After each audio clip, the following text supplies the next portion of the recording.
by the hearth after noting Leonardo's fascination with the bizarre engravings. "I read, Oliver drinks, Stark carves. What's the deal with the machete?" Rousseau glanced up at the 3-foot blade that hung above the hearth and grinned. "You wouldn't believe me if I told you. Try me." Rousseau chuckled and stepped back from the brick threshold. "It's Stark's. He carried it in Afghanistan. Were you in the service?" Leonardo shook his head. "I'm surprised." Rousseau gave a disappointed shake of his head. "We were all infantry. It's a strange culture. A bunch of violent teenagers thrown together from all over the country and sent to the worst hellholes on earth. People pick up weird habits. In every Marine platoon there ends up being at least one knife guy. Normally he's a weirdo, sometimes he's just a hillbilly, but it goes without fail that one kid in the platoon always has at least one big stupid knife strapped to his flak. Now, fighting the Taliban, you'll never get close enough to poke him with one of those things, so the knife guy just dreams of the day he gets to let loose and use it. Stark was the knife guy. He was also a squad leader on his second pump. He knew his area of operations like the back of his hand. A few months in, he takes his guys on a routine security patrol through a relatively low-key village where they'd made some decent contacts and had a good rapport with the locals.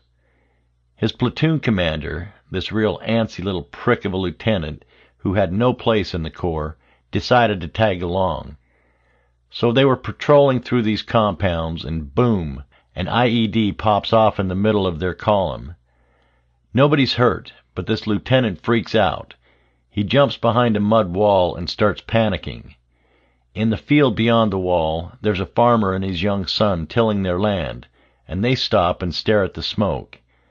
The lieutenant, in his panicked state, pops his head over the wall, sees this man and his kid, and decides they're the ones who triggered the IED. He opens fire on them. Stark runs over, sees what's going on, and forces the lieutenant to stop, but the farmer is already on the ground. The next compound over has a group of people sticking their heads out of the mud hut trying to see what's going on. The lieutenant freaks out again, steadies the end of his rifle against the mud wall in front of him, and takes aim at the far compound's entrance. Leonardo listened to the story intently, but let his eyes wander around the great hall, letting every detail soak into his memory. Stark knows this particular compound. It belongs to a family that routinely fed him info on IED locations, information that likely saved his guys more than a few times. Rousseau went on. So without a second thought, he pulls out this machete and brings it down on the lieutenant's rifle, smashing the optic and flaying the shit out of the lieutenant's arm. Shit like this is a huge deal, especially in the Corps. Shit like this gets you 30 in Leavenworth. In the end, the lieutenant understood that if he tried to get Stark court-martialed, the platoon would bite him back. But that didn't stop him from doing everything in his power to ruin Stark's career. "That's a good story, but I'm a little lost on the point. You're saying Stark's a good guy?" Leonardo asked. "I would never say that," Rousseau chuckled. "He did put his freedom on the line to save those Afghans, and that would be noble for anyone. But that's not why he did it. He knew that if they killed those civilians, that would be the end of their relationship with that village, that his chances of losing one man would go up exponentially. He came down on that LT without a second thought, because he knew it could potentially save the lives of his brothers. I sincerely don't think he gave a fuck about the lives of those villagers. He definitely didn't give a fuck about a court-martial. Understanding that moment is definitive and understanding the man. The only thing he gives a shit about is protecting the people he cares about, and if you threaten that, reason has a tendency to go to the wayside." Leonardo felt like he was beginning to see what Rousseau was getting at. "That's what happened in Harkstaff," Rousseau said. "Jameson was in Stark's squad during all of that. He was repaying that loyalty when your people cut him down. We know what's going on with Masterson and the FBI. We know you're holding him on bullshit charges so Lockstone can steal this land.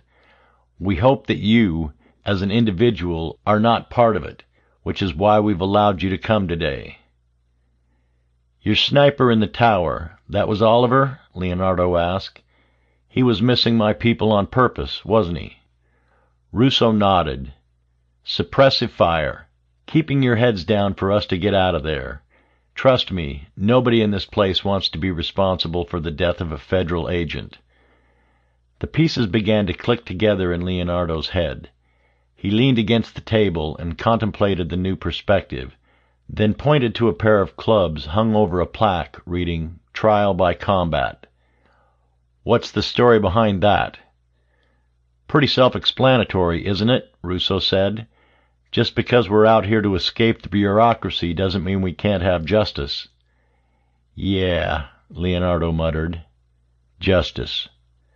"No time to dick around," Russo resumed his chipper tour guide voice. "On to the barn." 17, 18, 19. Water dribbled up his nose and filled his sinuses as he ran out of air to exhale. He tried desperately to suck more in through the soaked rag pressed over his face. Stark knew exactly what was happening. He was acutely aware of the inclined plywood board stabbing splinters into his bare back, and tried to focus on the reality that he was not drowning. 22. 23.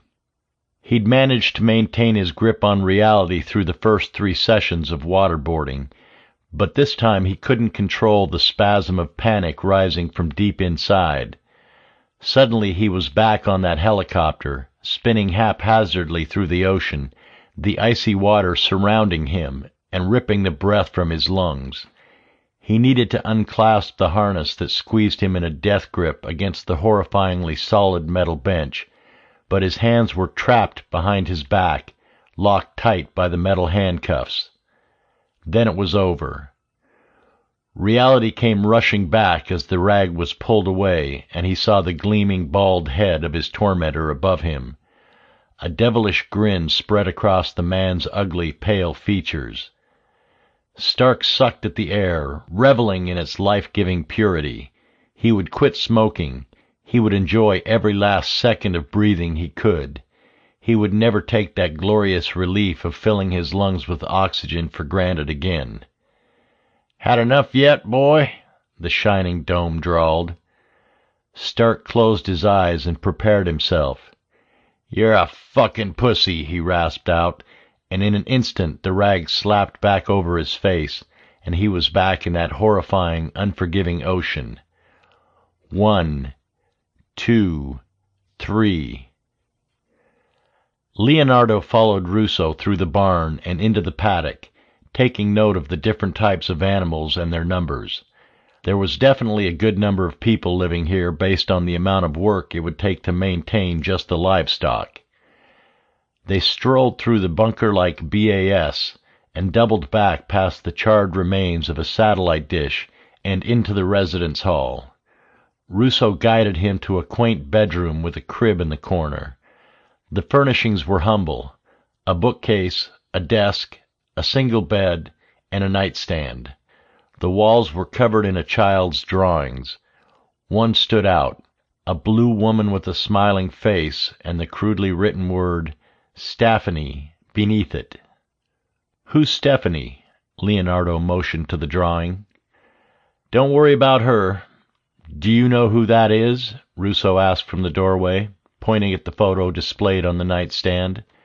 Leonardo immediately recognized Jameson holding a toddler. He picked it up and stared at the 2 brightly smiling faces for a moment before nodding. "Why did you people build all this?" Russo shrugged, then casually flicked a finger at Leonardo. "You remind me of my brother Nick." "How so?" Leonardo asked.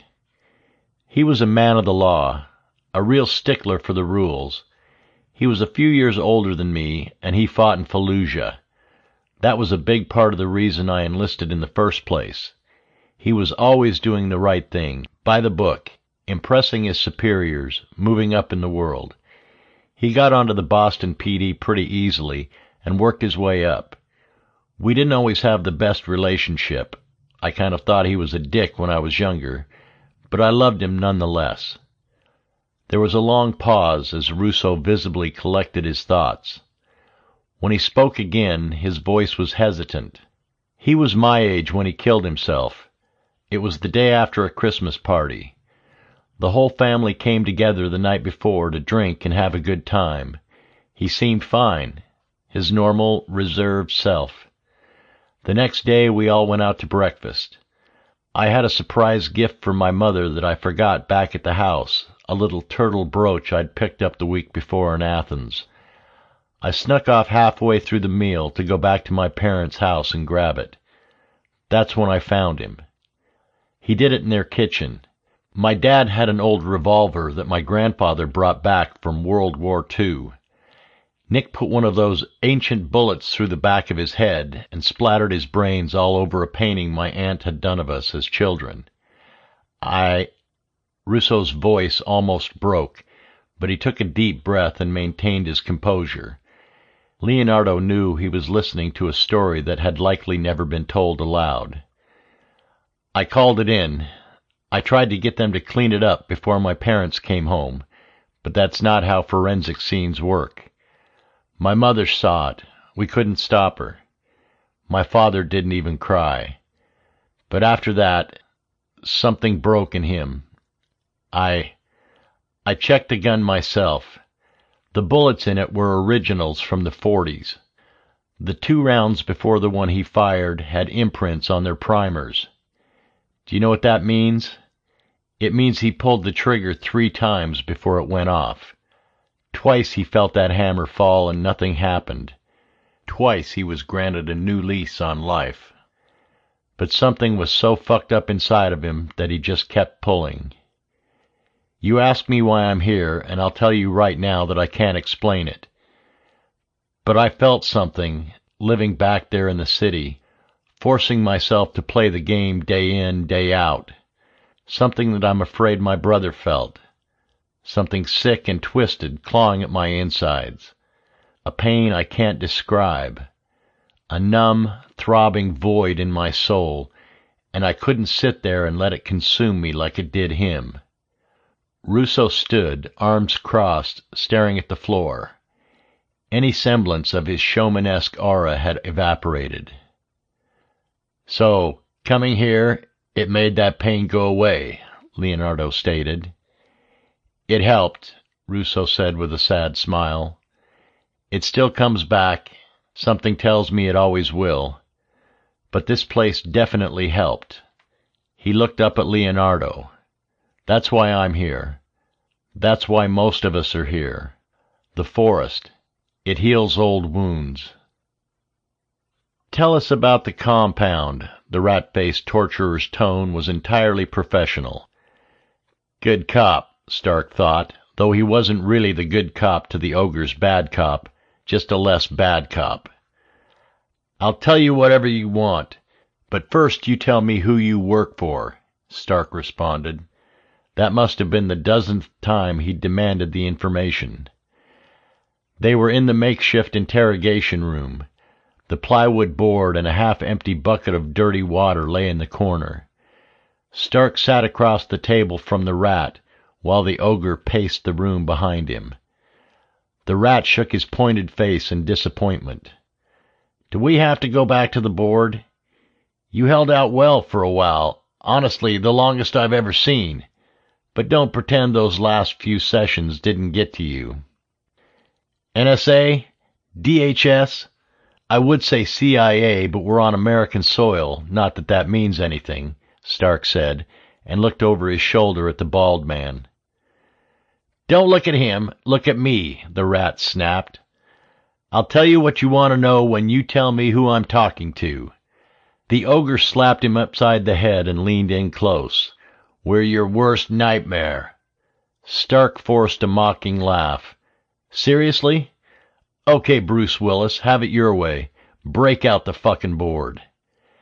The ogre looped a pale arm around Stark's throat and squeezed, cutting off his airflow, but missing the arteries on the side of his neck. "How about I squeeze a little harder and we see how long before you get brain damage?" the ogre growled. Stark noticed a winged symbol tattooed on the meaty forearm under his jaw, then looked at the man across the table and rolled his eyes. "Enough," the rat ordered. The arm released. Stark cleared his burning throat. "What kind of chokehold was that, Q-tip? And is that an Air Force tattoo? Who the fuck gets an Air Force tattoo?" Stark could tell by the cautioning look from the rat that the ogre almost retaliated violently. He smiled and went on. "More importantly, who the fuck hires someone out of the Air Force's muscle? Jesus, you guys aren't even government, are you? Fucking amateur hour." This time the rat didn't stop the ogre. A bony fist slammed into the left side of Stark's head. He recovered quickly with a laugh that sent a splatter of blood onto the plastic table. Leonardo and Russo walked shoulder to shoulder back across the clearing to the helicopter. The FBI team was sitting in the sun-soaked field, while Oliver leaned against the helicopter's side, twirling the grenade's pin on his finger and whistling an indistinguishable tune. "Everything all right, Leo?" Ferrara asked once he was within earshot. "Yeah, everything's fine, Ferrara," Leonardo responded with a disarming look. "Load up, guys. We're done here, for now." The team cautiously stood and patted the crumbled earth off their pants before filing back into the helicopter. Leonardo looked at Oliver, then at the grenade clasped in his hand. Something occurred to him that cast a shadow of doubt over his newfound understanding of the situation.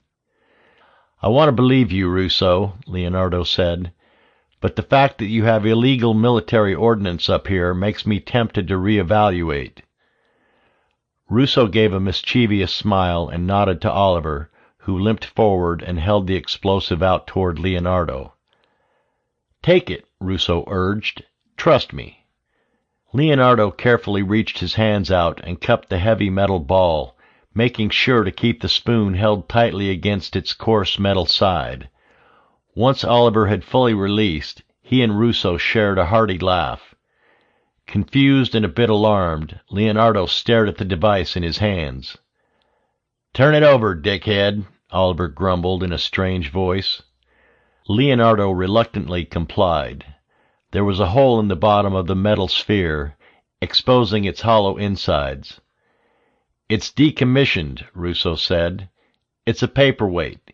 You can get 'em at any Army-Navy store. Trust me, Leonardo, the craziest thing you'll find here is a couple of assault rifles. We're not terrorists, just Marines." The helicopter engine hummed to life, and its blades began their slow spin as Leonardo watched the two men walk away toward the homestead. He couldn't help but let out a disbelieving chuckle as he stuffed the paperweight into his pocket and climbed back aboard the helicopter.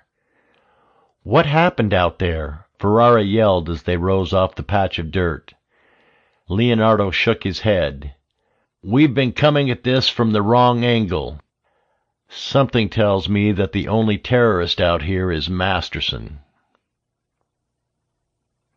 Stephanie crouched behind a boulder at the base of the fist and watched the navy blue helicopter glide away from the homestead. As it faded into an obscure dot in the southern sky, she rose and looked back toward the ravine that currently sheltered the rest of the homesteaders. "Stay down," Dave hissed next to her, but she brushed him off. "They're all gone, Dave." She gave his shoulder a reassuring squeeze. He grunted, but remained, almost comically trying to hide his massive frame behind a pine sapling. He was clearly not the type of man who was used to running or hiding, and their escape had turned him, as well as many of the others, into a rough tangle of frayed nerves. Their flight from the homestead the night before had been a chaotic mess. The need to remain clandestine required strict light discipline, and the faint glow of the half-moon barely made it through the canopy of the surrounding forest. Stephanie had no doubt that more than a few things had been lost in the darkness, and could only hope that they weren't leaving a breadcrumb trail for the FBI to eventually follow. She left Dave in his precarious hiding spot and made her way into the rock-walled ravine that marked the beginning of the hidden path across the mountain. Most of the homesteaders were spread out on the mossy earth, attempting to catch a nap before the sun sank low enough for them to continue their arduous march. Alwan and Maya hovered over Frank, who was strapped to a metal stretcher, still unconscious from Rousseau's strike. "Are you sure?" Maya whispered to the doctor as Stephanie joined them. "I'm afraid so. He won't make it through the night," Alwan stated regretfully, pulling his wire-rimmed glasses from his face and massaging the swollen bags under his eyes. If the journey was hard on the rest of them, whose age averaged in the late 20s, then Stephanie could hardly imagine how exhausted the 67-year-old was. "What are you saying?" Emma peeped up from just out of earshot of their whispers. Alwan looked at Maya and flicked his head in Emma's direction. "You're her best friend. Better you to tell her than me." Emma was silent as Maya gave her the prognosis. "Are you all right?" Stephanie asked Alwan, who had sat back against a boulder and stared off into the distance. "Yeah," he responded absent-mindedly. "Babylon has finally come to find us." She snorted, remembering their conversation in the garden, then sat next to him and pulled out the pack of Lucky Strikes she had grabbed from Stark's cabin. The doctor cast her a cockeyed glance and clicked his tongue disapprovingly as she lit one. "Oh, fuck off," she said before coughing hard at the acrid smoke. After a moment he shifted uncomfortably, and she realized her smoke was blowing straight into his face. "Sorry," she said quickly. "I'll move." No. He stood slowly, motioning her to sit. "I need to prepare for tonight. Speak to Maya. She's having a hard time coping with all of this." He left, and Maya returned and took his place. Stephanie looked at her best friend and knew exactly what Alwan had meant. Maya had never been any good at hiding her feelings, but now she sat stone-faced and silent, staring into the distance without the slightest hint of emotion. "What is it?" Stephanie asked after a moment, drawing Maya from her trance. "Nothing," Maya insisted, making a bad attempt at a smile. "Maya, Maya began and then stopped. Her eyes began to well with tears. She was still doing her best to hold herself together. "I just have this feeling that I'm never going to see Andrew again." "Don't be ridiculous." Stephanie wrapped a comforting arm around her. "I doubt there's anything in the world that can keep that man from getting back to you." Maya nodded, but Stephanie knew her words gave little comfort. "Listen," Stephanie said softly. "You'll be back together in a couple of weeks, 3 at the most. All he's waiting on is for us to get to safety before the 3 of them make a break for it.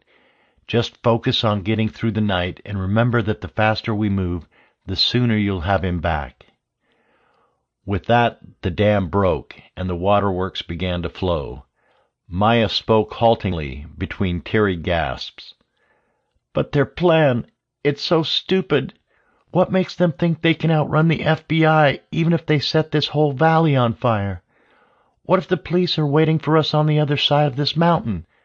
What if the FBI comes tomorrow before we're even halfway there, and he tries to be a goddamn hero?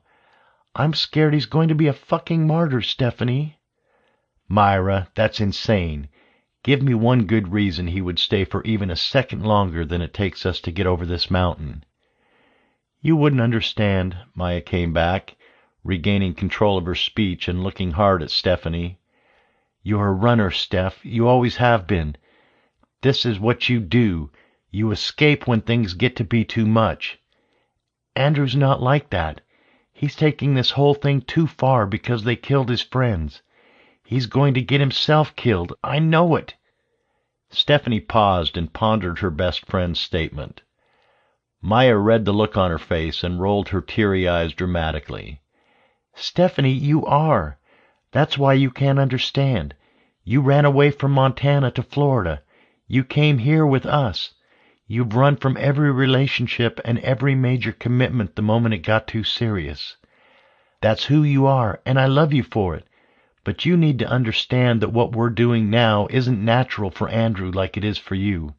He's never run from anything in his life." While she couldn't argue the logic in Maya's words, Stephanie felt a deep sense of belligerence welling up inside of her. "You're being stupid, Maya. I can understand just fine, and I promise you that Andrew isn't going to stay behind out of some sick desire to avenge Jameson or Stark. That's ridiculous. You have to see that." Maya slumped against the boulder and stared at her feet. "His loyalty is just as much to those fucking Marines as it is to me. I've known it for a long time. I came here because of it and spent the last 3 years trying to cope with it. It hurts every day, but in the end, I've accepted it. If something happens and he has the opportunity to try and fix this, or get revenge, he's going to take it. And I'm going to be a widow." Stephanie squeezed Maya closer and stroked her hair. As much as she hated to admit it, Maya was right. About everything. Stephanie was a lifelong runner in an endless sprint away from anything that scared her, and Russo was as loyal and steadfast a man as there ever was. Maya had successfully flanked herself with 2 people who were polar opposites, and now she was preparing to lose one of them. But what about Stephanie? Was she really as flippant as everyone around her seemed to believe? She had run from Montana, there was no question there. The endless days of boredom that defined her youth had her searching for an escape as soon as she was old enough to grow tired of Barbie dolls and ponies. Florida had been a wonderful reprieve from all of that, but she had run from there too. What was she running away from? Maybe she wasn't running away. Maybe she was running toward something. The thought seemed strange at first, but as she sat there and consoled her friend, it grew in her mind like a weed. The homestead was the one place Stephanie had truly felt comfortable. It had been the puzzle piece that completed her, the thing that she had always been desperately searching for. It was a family, a tribe with members pulled from every walk of life, that fought wildly against the forces of nature with the single goal of persevering and taking care of each other. Even in fleeting moments when she'd considered leaving, she'd immediately doubled back on the idea. This was her home. These people were her family, and they were in danger. "I'm going to prove you wrong," Stephanie whispered as the tips of the distant tree line emanated the warm orange glow of dusk. "What?" "I'm going back," Stephanie whispered and stood. Maya clung to her hand and gave it a desperate pull. "Stop! What the hell are you talking about?" Stephanie looked down at her best friend. "I'm going back to the homestead to make sure your husband doesn't do anything stupid. He won't risk it if I'm there."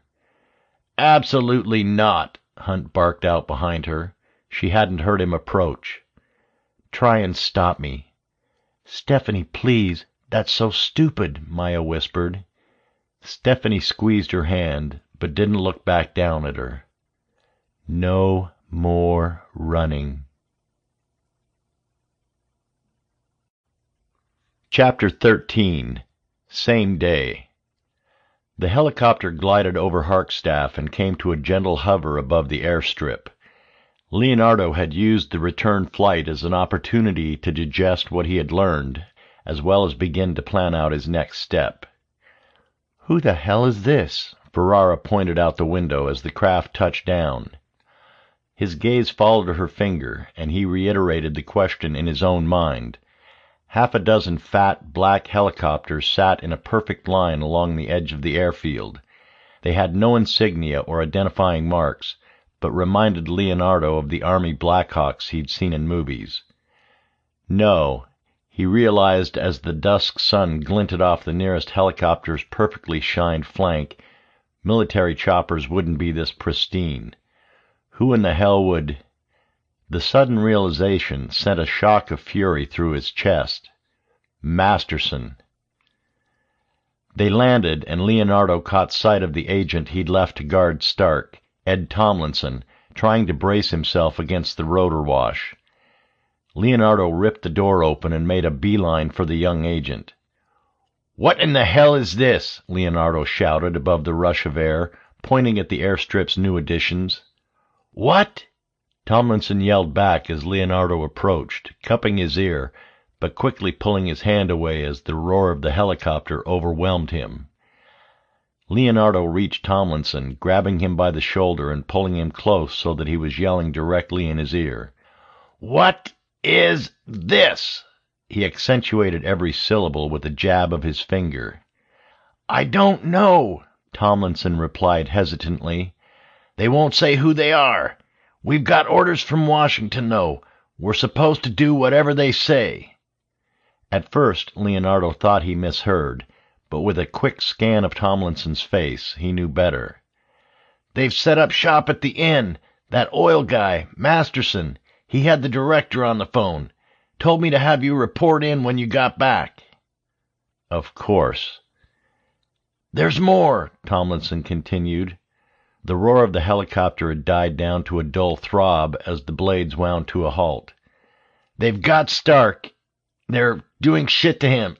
I don't know exactly what, but it's bad." Leonardo pushed past him and climbed in one of their waiting SUVs. He threw it in drive and took off across the tarmac toward the small town, not bothering to wait for Tomlinson or the others. Masterson was lounging on the couch inside the sheriff's station when Leonardo shouldered open the door. The old man began to stand to address the agent, but Leonardo put him down with a sinister look. "Agent Leonardo, things have changed." "Who the fuck are they? Spooks? NSA?" Leonardo demanded, poking an accusatory finger into Masterson's chest. "What have you got your grimy fucking hands into, Masterson?" Vehemence crossed Masterson's features and seeped into his voice. "Now listen here, boy, you stand down. You couldn't get the job done. Now someone's here who can." Behind the door marked evidence locker came a muffled shout. Leonardo's eyes shot to it, then back to Masterson's. "Don't you dare," Masterson began. Leonardo ignored him, crossing the room and wrenching the handle. It stuck. Without a second thought, he reared back and kicked it. The wooden frame around the door splintered and the door flew open, revealing Stark's half-naked body draped over an inclined plywood board. A man held a rag over Stark's face, while another doused it with a steady stream of water. It took Leonardo a second to grasp what he was witnessing. He'd read the papers, he knew what it was, but it was so unreal in person that he froze in place and gawked at the scene. The larger of the two men, an ugly, pale abomination, yanked the bucket back and glared at him while his partner looked up casually. "Can we help you, Agent?" the smaller man asked, as if he was just watering daisies. "Get that shit off him! Now!" Leonardo growled and stepped forward, but the Mongoloid was surprisingly quick, dropping the bucket and cutting him off. "Go talk to your boss," he said, motioning back through the door. "Let him go," Leonardo said slowly. His hand drifted to the pistol at his hip. Fuck the FBI and whoever this was. There was no way he was going to watch these spooks torture a man. The massive creature saw the movement and tensed. Behind the giant came the gentle voice of his companion. "Henry, relax." He stood and placed a hand on the larger man's shoulder, pushing him toward the open door and casting Leonardo a grimy smile. "Agent Leonardo, he's all yours." Leonardo slammed the door behind them before rushing over to Stark, who was convulsing under the soaked rag. Stark let out a sputtering cough as Leonardo pulled it away and collapsed sideways off the plank. He hit the floor face first and gasped for air. His back was smeared crimson, scattered with dozens of splinters from thrashing against the rough wooden plank. "Jesus Christ," Leonardo muttered, taking a knee in the pool of pink water that covered the concrete floor. He began to pat Stark's back in an effort to help get the water out, but was immediately met with a wild-eyed glare. "You cunt," Stark coughed out. "This has nothing to do with me," Leonardo insisted. "I swear I had no knowledge of this shit. I would never—" "Fuck off." Leonardo helped Stark sit up. Stark pressed the swollen bruises that coated the left side of his face against the coolness of the concrete wall and wrestled with the handcuffs behind him. Leonardo knew there was no chance the man would trust him now, but he needed to try and fix this. "I met Russo," Leonardo started. Stark stopped fidgeting with the cuffs and looked at him. "I saw your homestead. I believe you now." Am I really saying this? "These assholes, they aren't the FBI," Leonardo continued. "I don't know who they are, but they're done now. Masterson's trying to get over my head as we speak, but I'd rather resign and spread the truth than let this shit go. What did you tell them?" Stark smirked. "I didn't tell them shit. I got the feeling they aren't here for info, though." "They didn't question you?" "Nah, not really. Too busy drowning my ass." Leonardo shook his head. "If they got in here past your boys, then they have clearance." Stark pulled his face away from the wall, leaving a bloody smear. "I'm guessing by their antics that they're contractors. Low-rent goons hired out by some dark corner of the government." "Well, they're done now," Leonardo reiterated. He stood and pulled Stark to his feet. "I'll get to the bottom of it. Don't worry." Stark let out a hearty laugh. "You won't be able to do shit. They're here to replace you. You're going to walk out that door and every motherfucker in your chain of command will be waiting on the phone to chew your ass out for interfering." "We'll see." Stark jerked his head toward his cuffed hands. "How about you be a pal and loosen these so I can feel my fingers again?" "We're not on that level yet, pal." Stark smirked, and Leonardo crossed the room and yanked open the broken door. A dozen black-clad men stood in the main office before him, a handful of them bearing M4 assault rifles at the ready. He pulled the door shut behind him and faced the rodent-like interrogator who stood at their forefront. "If you're finished in there, Agent Leonardo, we'd like to resume." His voice was nasally and sharp. He had an air of sleazy professionalism and came off as more of a villainous henchman than a government employee. How appropriate. "You're done here," Leonardo stated. The interrogator shook his head and sighed, then clicked his tongue disapprovingly. "I'm afraid not. Things have changed. We're taking over this ordeal. You will continue your investigation, but under our direct supervision and command." "Like hell," Leonardo growled. The interrogator extended his hand. In it was a satellite phone. "Take it." Leonardo snatched up the phone. "Hello?" "Special Agent John Leonardo?" The voice at the other end of the line was deep and raspy. The wheezing smoker's breaths gave away its owner. "Yes, sir, Shut the fuck up and listen," the FBI director cut him off. "Did you just threaten these men with your sidearm? Did you not receive a direct order to get in contact with your superior as soon as you landed?" "Sir, they're torturing—" "Shut the fuck up! Don't use that fucking word with me. Not now, not ever. These men are here to deal with the high-level terrorist threat that you have yet to resolve. You will give them your full cooperation and assist them in whatever," he said the word with emphasis, "they damn well need. Do you understand?" Leonardo glared at the sly grin displayed across the interrogator's face. "Do you understand?" "No, I don't." "What the— Son, you do know who you're speaking to, correct? Do I need to explain to you how stupid—" The director let out an exasperated grunt. When he spoke again, his voice was even. "Agent Leonardo, you've given the past 15 years of your life to this organization and to this country. Right now, you need to think about that, because if you continue on this path of insubordination, all of that is going to disappear. Understand? You don't want to flush any hopes at continuing your career in law enforcement, hell, any career, down the drain over some misguided sense of morality. There are things at play here that are way over your head. These people, they are very bad people. They're domestic terrorists and will be dealt with as such. We don't have the resources or the time to deal with this debacle before that whole area is snowed in. So, in the spirit of interagency cooperation, the CIA has supplied us with some of their best assets. You will do as they say, and nothing more or less. Are we clear, Agent?" Leonardo's mind flicked over the choice before him. 15 years. 15 long years, as well as his entire future, was at stake. "I led an incursion into the area today," he began.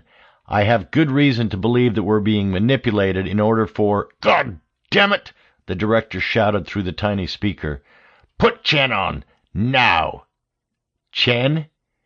"Yeah," Chen piped up. Leonardo hadn't noticed him sitting nonchalantly behind the sheriff's desk. Chen beckoned for the phone. Leonardo tossed it to him.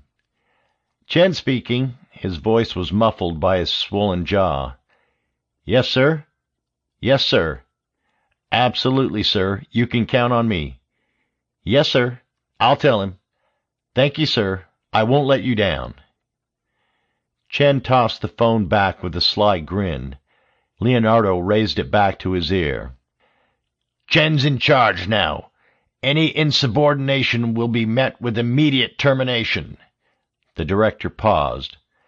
"Son, I know you're a good agent, and I understand you feel conflicted. But if you fuck this up, I will personally bury you." The phone clicked as the director hung up. The head contractor was still smiling at him. "So, may we proceed, Agent?" Leonardo stood fast, blocking the door. Chen spoke up from his seat. "Yeah, go ahead, he's all yours. You'll be working directly with me from now on." His voice was festive. "Agent Leonardo, go prepare a debrief at the inn. I want the exact layout of the terrorist encampment and IDs for everyone you encountered. Also, let the team know there's a new boss." When Leonardo still didn't budge, Chen clicked his tongue, imitating the interrogator. "Don't be an idiot, Leo. You seem a little too friendly with Stark. I don't want to get the impression that you're working with the bad guys now." Leonardo fantasized yanking his pistol out and emptying it into the smug prick, then begrudgingly stepped aside. He watched the two interrogators re-enter the room, and for a brief second caught the look on Stark's face before they pushed the door shut behind them. Stark was smiling, as if to say, "I told you so." The trek back through the moonlit forest seemed to drag on forever. Every snapping twig and distant howl brought back the image of Jackson's mutilated corpse. Stephanie clutched the rifle Hunt had given her in a white-knuckled grip. She knew the basics of handling the AR-15. Stark had run her through the drills a handful of times over the years, teaching her proper handling and clearing procedures in case of a jam. But the cold plastic grip offered little comfort against the all-encompassing darkness of the wilderness. It was nearly 11 by the time the ghostly glow of the homestead's outdoor lighting melted through the trees. At first she was surprised that the boys still had the complex lit up, but quickly remembered that was the whole point of their staying behind, to make the area look inhabited. The unmistakable clack of a rifle being cocked made her jump. "Drop it," a menacing voice snapped. She immediately recognized it as Ernest's. "Jesus Christ, it's me!" She sucked in a deep breath to calm her racing heart. "Stephanie?" "Yeah, who the hell did you think it was?" Ernest emerged onto the ATV-worn path. Even in the dim moonlight she could see the confusion on his face. "I don't know. The FBI again? Where are the others? What went wrong?" She held up a hand to silence him. "Where's Russo?" Ernest fidgeted nervously. "He's in the Kootenai with Oliver. Stephanie, why are you here?" She stepped past him and continued walking. He surveyed the darkness for a moment, then rushed after her.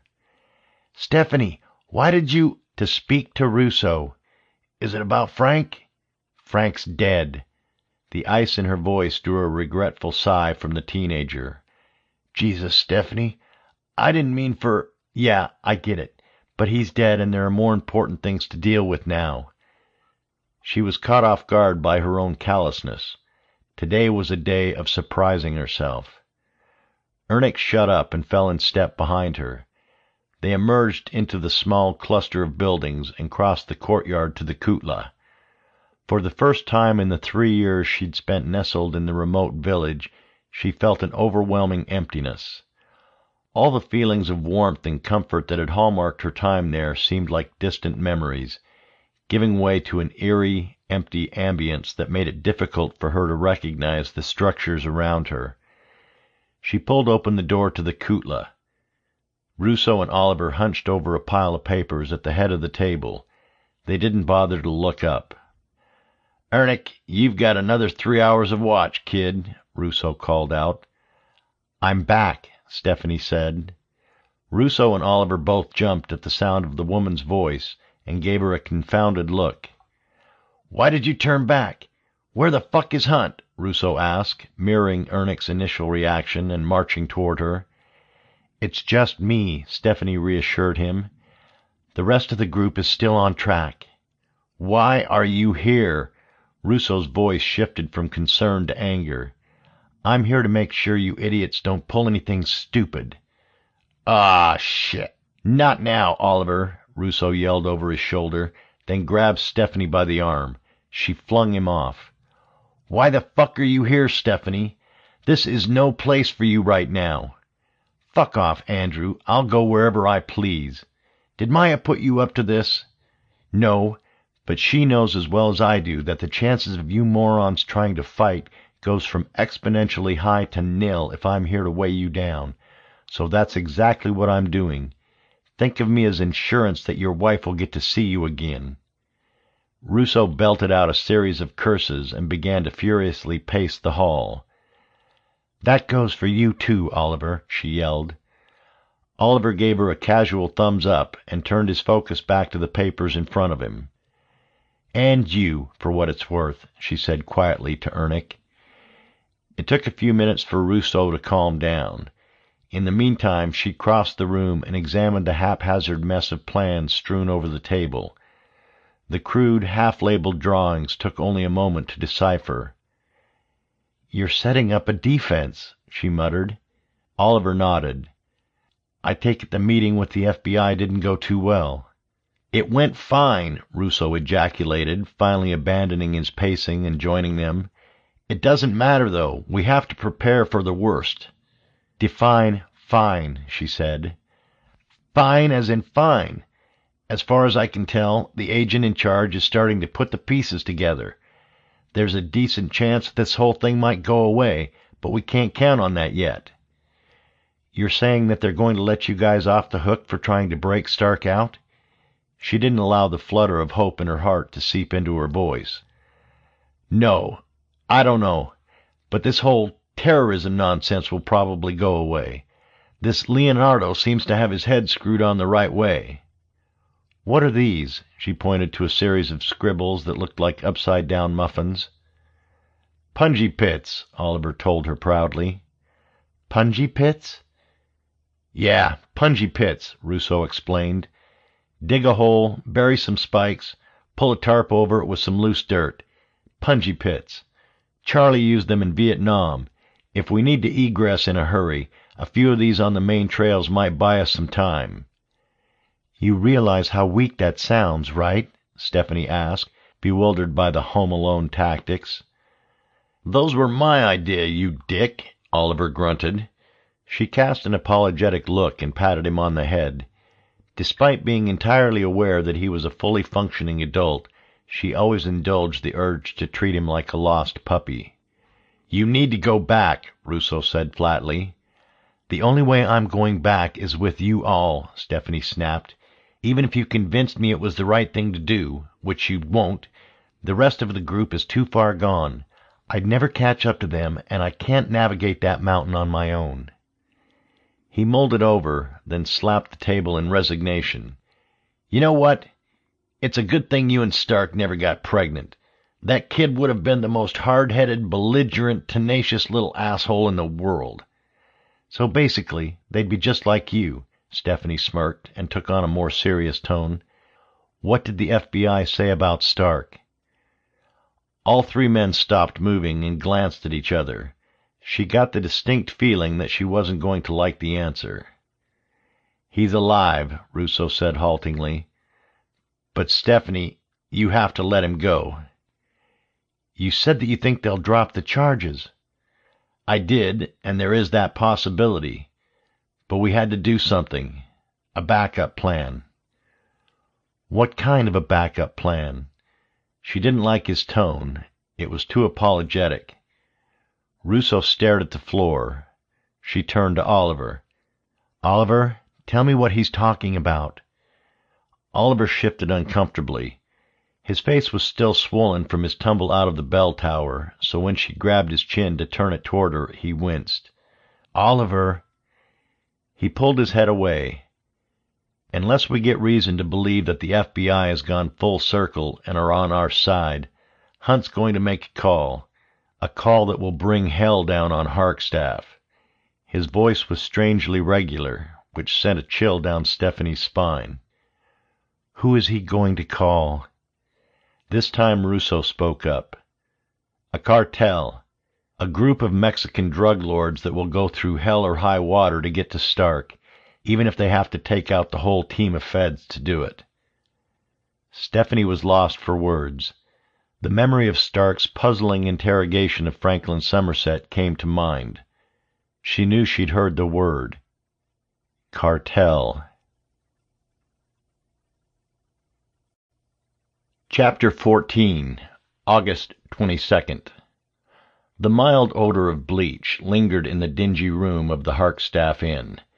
Leonardo had been forced to relocate to a smaller room at Chen's orders so that they could make room for the 24 contractors who now seemed to occupy every available nook and cranny of the tiny town. He sat at the head of his bed, leaning back against the scuffed headboard and staring at the boxy tube TV in front of him. Agents Tomlinson and Ferrara sat around the room with him, all three sipping a disgusting combination of Bacardi 151 and Coke. They all needed a strong drink after the third day of Chen's over-the-top orders and incessant brown-nosing to Masterson and the contractors. With Tulamac still imprisoned and his store out of commission, the grocery burned to rubble, and the airstrip shut down to civilian resupplies, Leonardo had considered himself lucky when the innkeeper offered to sell him the bottle of overpowering liquor for 10 times the retail price. He brought the plastic Solo cup to his lips and took a long sip of the concoction. As he muscled the burning liquor down, he couldn't help but take a sharp inhale through his nose. Big mistake. The pungent fumes curled up his nostrils and made him gag. He coughed a mouthful of the black liquid back into the cup, then pulled it away and cleared his throat repeatedly, unable to expel the enduring bite of the cocktail from his senses. Ferrara and Tomlinson both pretended not to notice, but eyed their own drinks cautiously. A run-of-the-mill network crime show was on the TV. 2 women playing federal agents were arguing outside a suspected kidnapper's house. The blonde one, who was clearly the rookie in the show's universe, told off her superior with a melodramatic flip of her hair and charged into the building, her gun drawn, shouting something along the lines of, "Screw your warrant, I'm here to save lives." Ferrara snickered. If only it was that easy. What do you think would actually happen to her at the debrief? "She'd get the axe faster than I'd give her the D," Tomlinson grunted. Ferrara snorted. But seriously, how many times have you seen people get fried by the Bureau for pulling shit half that stupid? Leonardo knew what she was getting at, though she was taking the long way there. Since Chen had taken over, the 3 of them had adopted the role of dissenters. There was a clear divide among the team, those who approved of Chen's aggressive strategies and those who didn't. Leonardo was surrounded by the latter. This wasn't the first time for that discussion, though.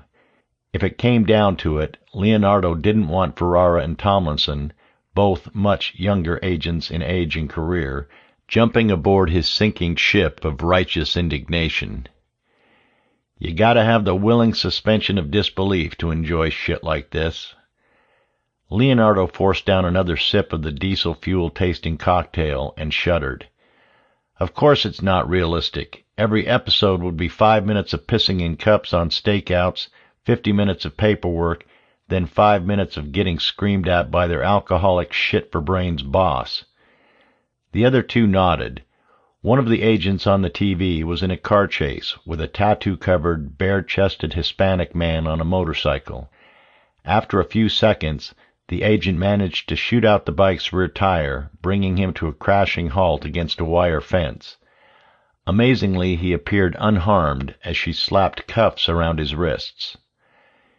You know, my mom still believes I do shit like that for a living, Tomlinson said.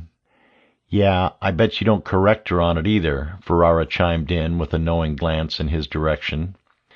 I let her think what she wants, but it's not like I tell her bullshit stories or anything. Are you going to tell her how you single-handedly brought down a steeple with a 9, then chased a bunch of terrorists off into the woods? Ferrara asked sarcastically. No, I don't know if I'll ever tell anyone about that, Tomlinson muttered. Why? Leonardo had been trying to ignore the back and forth, but Tomlinson's statement caught him off guard. Well, it just doesn't seem that exciting when you say it out loud. Like, don't think for a second I wasn't shitting my pants the whole time. That was single-handedly the craziest thing I've ever seen. But when you compare it to this, he pointed at the TV, it just doesn't seem that cool. That's because we're all numb to real life, Leonardo said. Trust me, kid, nothing you'll do in this job, or even in your life, will ever equate to the garbage you see on TV. Everyone is so used to being spoon-fed these overly dramatic bullshit tropes that they lose touch with reality. Perfect example. How many people have you seen killed on TV? Tomlinson shrugged. Let's say 1,000, hell, even 500. Let's say you and every other American has seen 500 people killed in these crazy primetime shows, and that's a humble estimate. Now, Tomlinson, how many people have you seen die in real life? Not just dead bodies. This job can make you numb to that on its own. But people actually dying in front of you. 1, Tomlinson said. Ferrara raised her eyebrow, prompting him to go on. When I was a beat cop in L.A., we pulled a guy over for speeding. At first he pulled the race card, yelling about how we were profiling and shit. I mean, the guy was Asian. I didn't even know that kind of profiling was a thing. Anyways, when we weren't having it, he pulls out a gun. I wasn't paying attention, but my partner caught it, put 2 rounds into the guy's ear point blank. It was a fucking mess. Leonardo let the story hang in the air for a moment before going on. Okay, and what was that like? What was it like? Tomlinson asked, slightly indignant. Yeah, I mean, was it like they show on TV? Like those 500 people you've seen die so dramatically? Fuck no. Exactly. It was fucked, I'm sure. But if you try to explain that to anyone who hasn't seen what you've seen firsthand, they're going to pull from their experience to understand.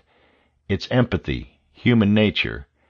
The problem is that the experience they're pulling from is that clean, crisp, plot-pushing death they saw so many times on TV, and they won't think twice to try and understand your experience as anything more than that. It's not just with killing, it's everything else too. For the majority of people today, the human experience has been whittled down to what they see and hear on their screens. Tomlinson grunted. Leonardo was afraid he'd lost him. Do you get what I'm trying to say? That I'll never be as cool as the people on TV? Leonardo sighed. Yeah, you'll never be as cool as the people on TV.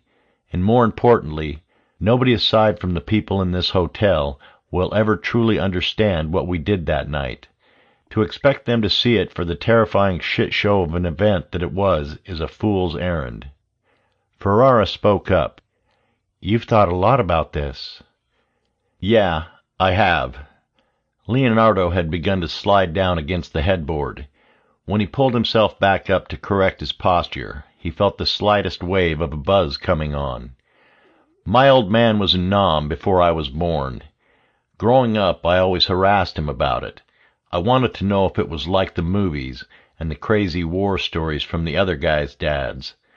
One day when I was 10, he was sober long enough to sit me down and tell me how all the other dads that told those stories were full of shit, and how that the only time I'd ever hear about what he did over there was after I'd killed a man myself. Hell of a thing to tell a 10-year-old.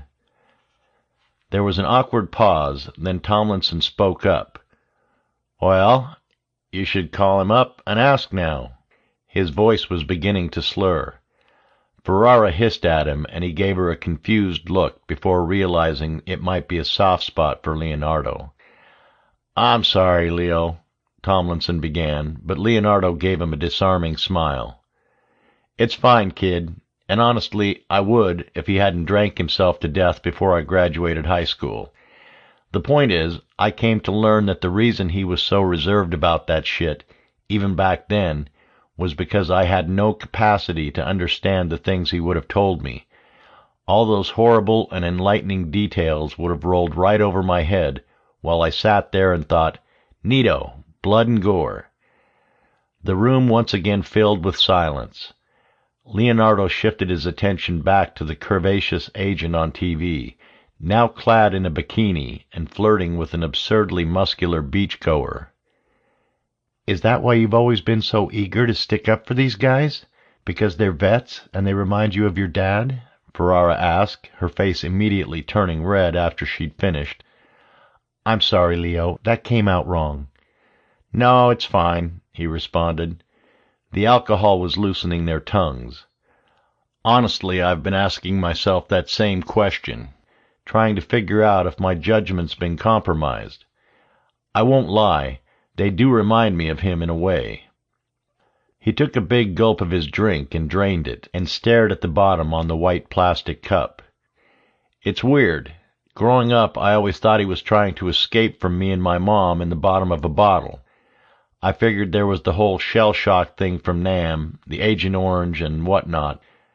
But how could he be so fucked up when there were guys from Iwo Jima and Normandy who experienced the hell of World War II and came out fine?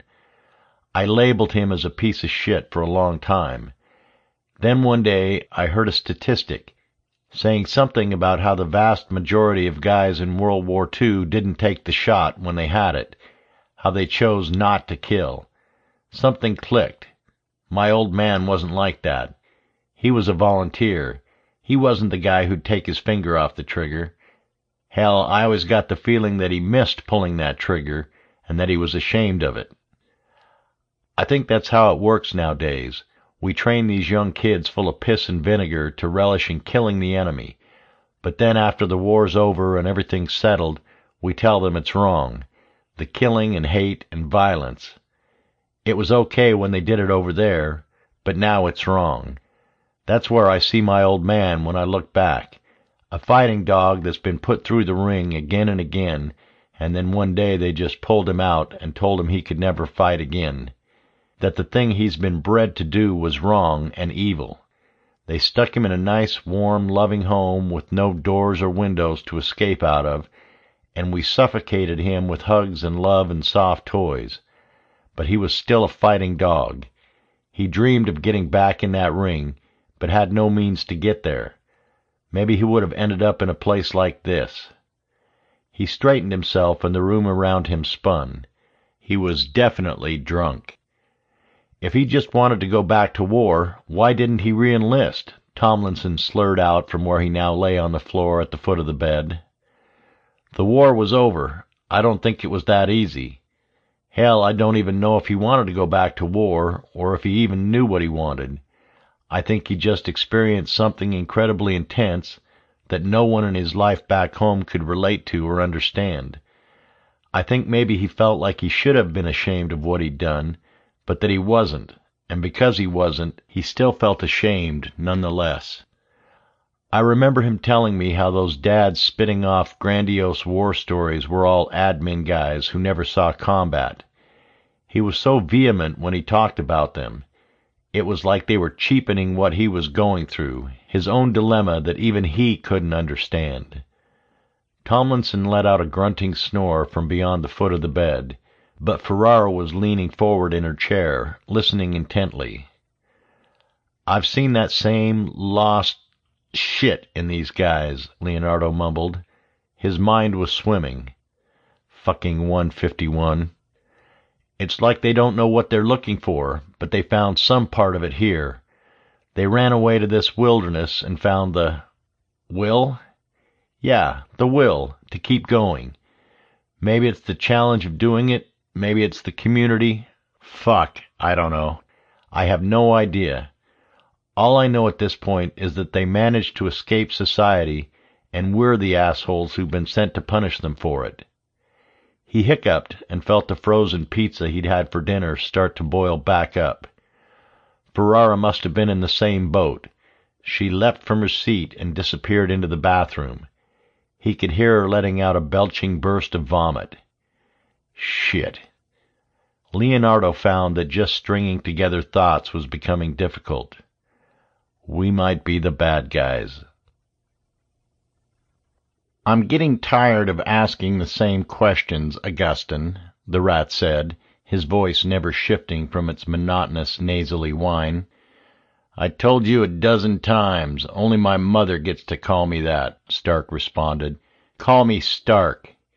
He was seated once again in the interrogation room, his arms extended to his sides and cuffed to the plastic table's legs, exposing his aching ribs. The contractors had weighed down the table with cinder blocks on the corners to hold it steady. Underneath the table, Stark's feet were submerged in a 5-gallon bucket of ice water. The ogre behind him slammed a thick phone book against his side, drawing a loud stinging slap. Stark winced, and his elbow naturally recoiled to protect his exposed ribs, shifting the table toward him. As soon as the table scuffed against the floor, a jolting shock of electricity blasted through his legs. The rat smiled, toying with the remote for the electric dog collar secured around Stark's ankle. "What mother? You have no family on record. It's like the moment you came into all that money, everything about your past aside from your military file was expunged from all databases. How much did that clean start cost you? Millions? We found your little piggy bank in New York. I have to tell you, if I had 9 figures lying around, I definitely wouldn't be in a place like this. So why the clean start?" Stark tried not to let the boiling hatred creep into his expression.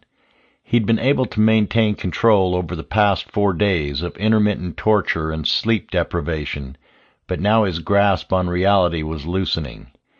He felt himself slipping closer and closer to the chasm that he'd tumbled down long before in Mexico, into a deep pit of hate that he knew bottomed out to a state of terrifying chaos. "How about her name? Your mother. What's her name?" the rat asked from across the table. When Stark still didn't respond, the rat nodded for the ogre to continue. The phone book cracked loudly in his ears, but this time Stark managed not to flinch. The rat waited a moment, surprised that the table hadn't shifted, then shocked Stark's soaked, numb feet anyways. "Okay, fine. Have it your way." The rat checked his watch. "I think it's about time to change methods again. How about we get the board back out?" "Henry," Stark said, addressing the man behind him. The ogre slapped him on the back of the head. "You don't get to say my name." "Henry, are you married?" Stark asked. He'd noted the titanium band on the man's hand a day before. The ogre laughed in disbelief. "This fuckface doesn't stop, does he?" "Henry, does your wife stay faithful when you leave?" This brought another heavy blow from the phone book, followed by the accompanying shock.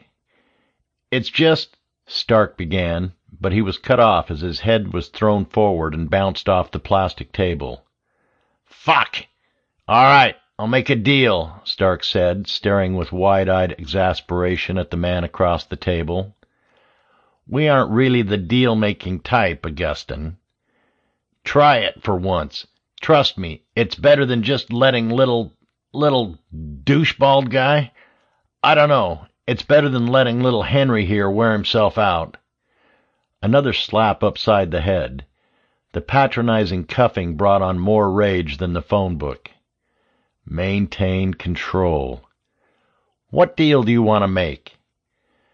"I'll tell you what you want to know. All of it. Who's out there? The building's layout. Their defenses. Everything. And you can even keep this weak-ass, leave-no-marks torture routine.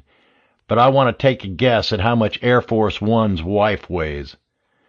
The rat snorted. It was the first time he'd lost his bearing. Stark heard a distinct click behind him, and a second later, as the rat reached out in alarm, he knew it was the sound of a knife blade locking in place. The pain was sharp.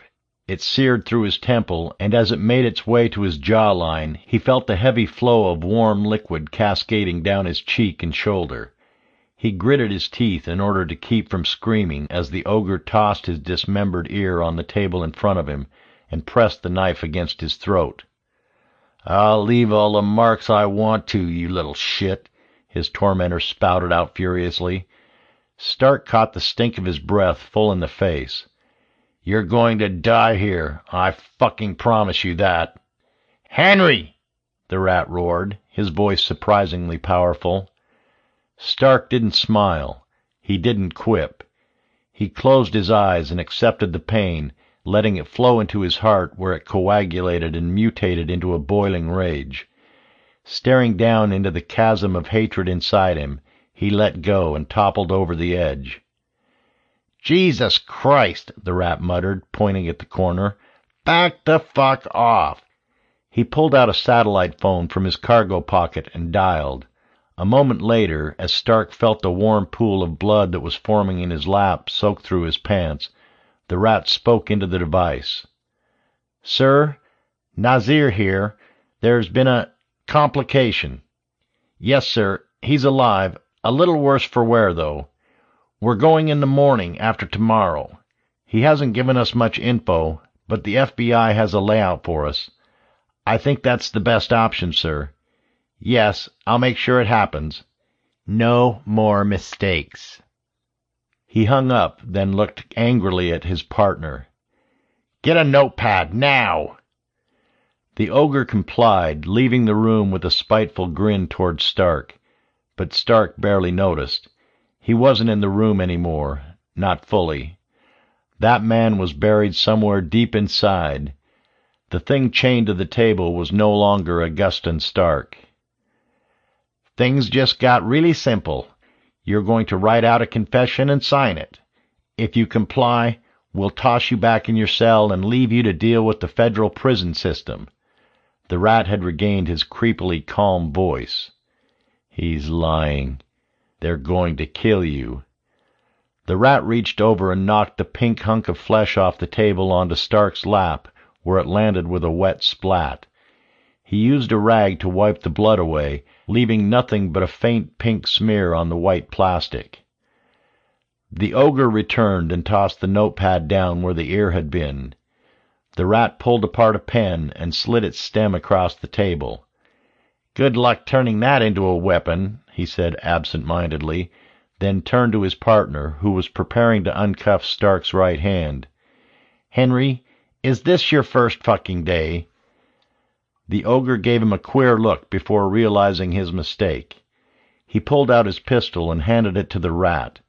They seemed to be taking every possible precaution to ensure Stark couldn't lash out. The ogre released Stark's right hand. Stark slowly reached in front of him and grasped the flimsy pen stem. It bowed in his grip. "Write as I say," the rat commanded, leaning back and thinking hard. "I, Augustin Stark, hereby profess my guilt to the crimes of terrorism, murder, racketeering." He paused as Stark scratched barely legible words into the notepad's soft yellow surface. "Your handwriting is shit. We better be able to read that. Racketeering, possession of illegal substances, including drugs and weapons, as well as explosives." The rat paused again, giving the notepad a glance before motioning to the ogre. "What the fuck is he writing?" The ogre leaned over Stark's shoulder, squinting at the chicken scratch. "I can't read that shit. All, something, and no ploy?" The rat grunted and snatched the notepad away. He held it up in front of him and moved his mouth as he deciphered the words.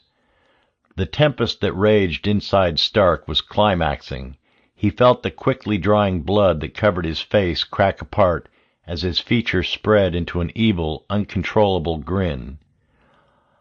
"All work and no play makes Stark a mad boy," the rat read, his confusion emanating from his voice. "Who the fuck are you, Stephen Kick?" Stark balled his fist around the flimsy ink shaft so the point protruded between his knuckles and slammed it into the ogre's crotch, drawing a gasping scream. The man doubled over. With lightning speed, Stark grabbed the slippery bald head and brought it smashing full force into the corner of the nearest cinder block. The rat flinched as a spurt of blood from his partner's scalp sprayed across his face. Stark kicked the bucket off of his feet and grabbed the concrete block. He flung it into the seated man's chest, sending him toppling back in his chair. Stark stood, his numb feet slipping on the wet floor, and grasped the table's edge. With a throaty growl, he flipped it forward. It landed on the rat's chest, pinning him to the ground. Stark slid his remaining handcuff off of the overturned table leg, then dropped to his knees atop the pinned rodent. The rat's obnoxiously calm demeanor was gone, lost in the ocean of terror that now swarmed in his eyes. 1, 2, 3, 4. Stark's fist came down like an oil pump jack. With every punch he could feel the rat's skull flexing against the concrete floor. 6, 7. The terror was gone from the rat's face, replaced by a bulging, blank-eyed stare at the wall. 9, 10. The skull gave way with a raucous crunch. 13, 14. "Nazir?"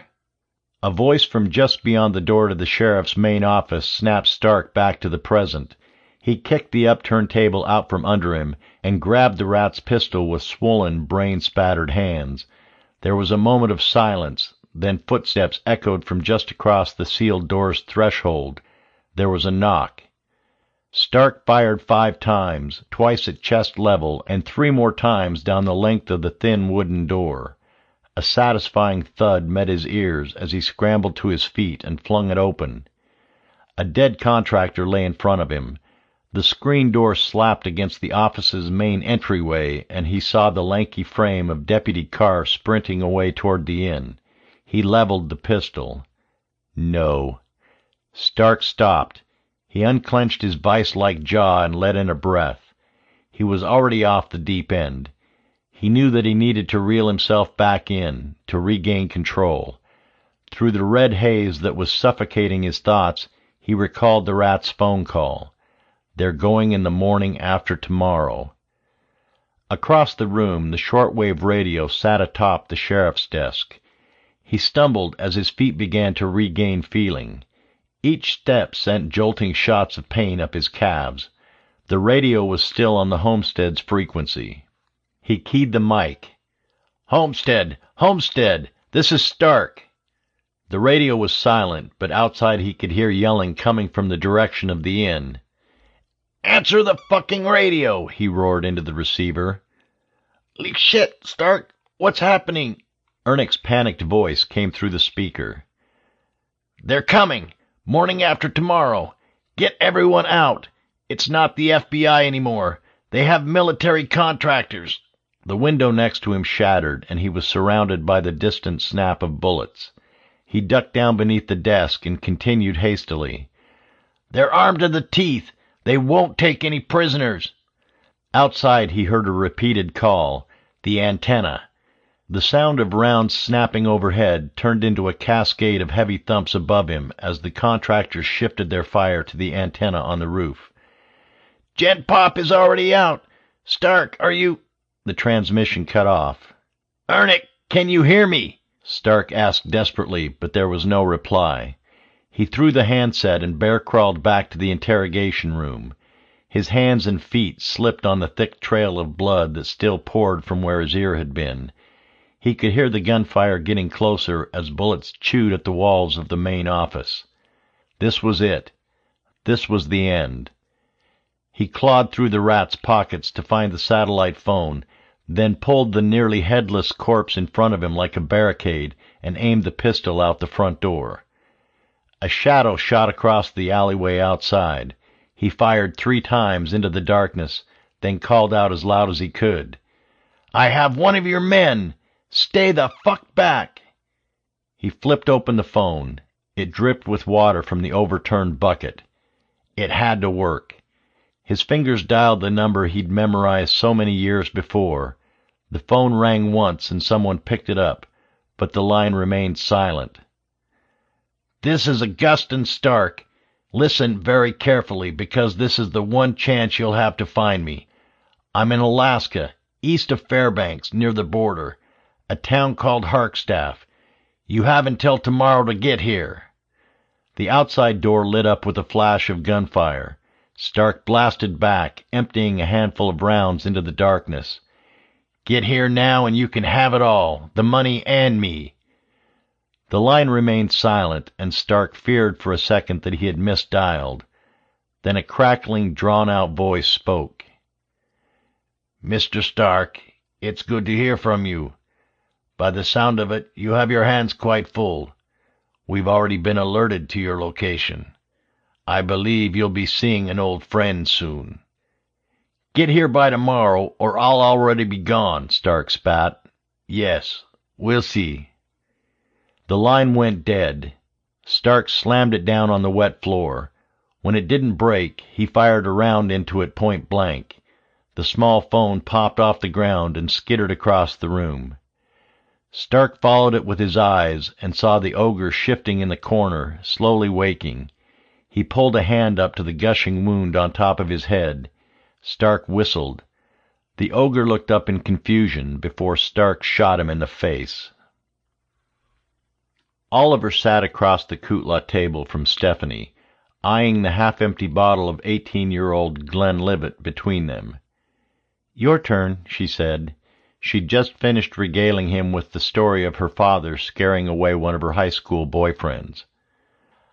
"I don't know. Most of my best stories don't really appeal to girls," Oliver said with a sly grin. In the corner, Russo snored loudly atop one of the mattresses they'd dragged over from the residence hall.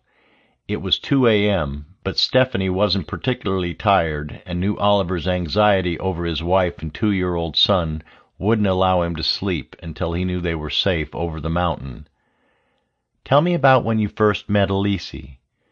Oliver looked down and smiled. "It's not that good of a story. Pretty mundane, actually.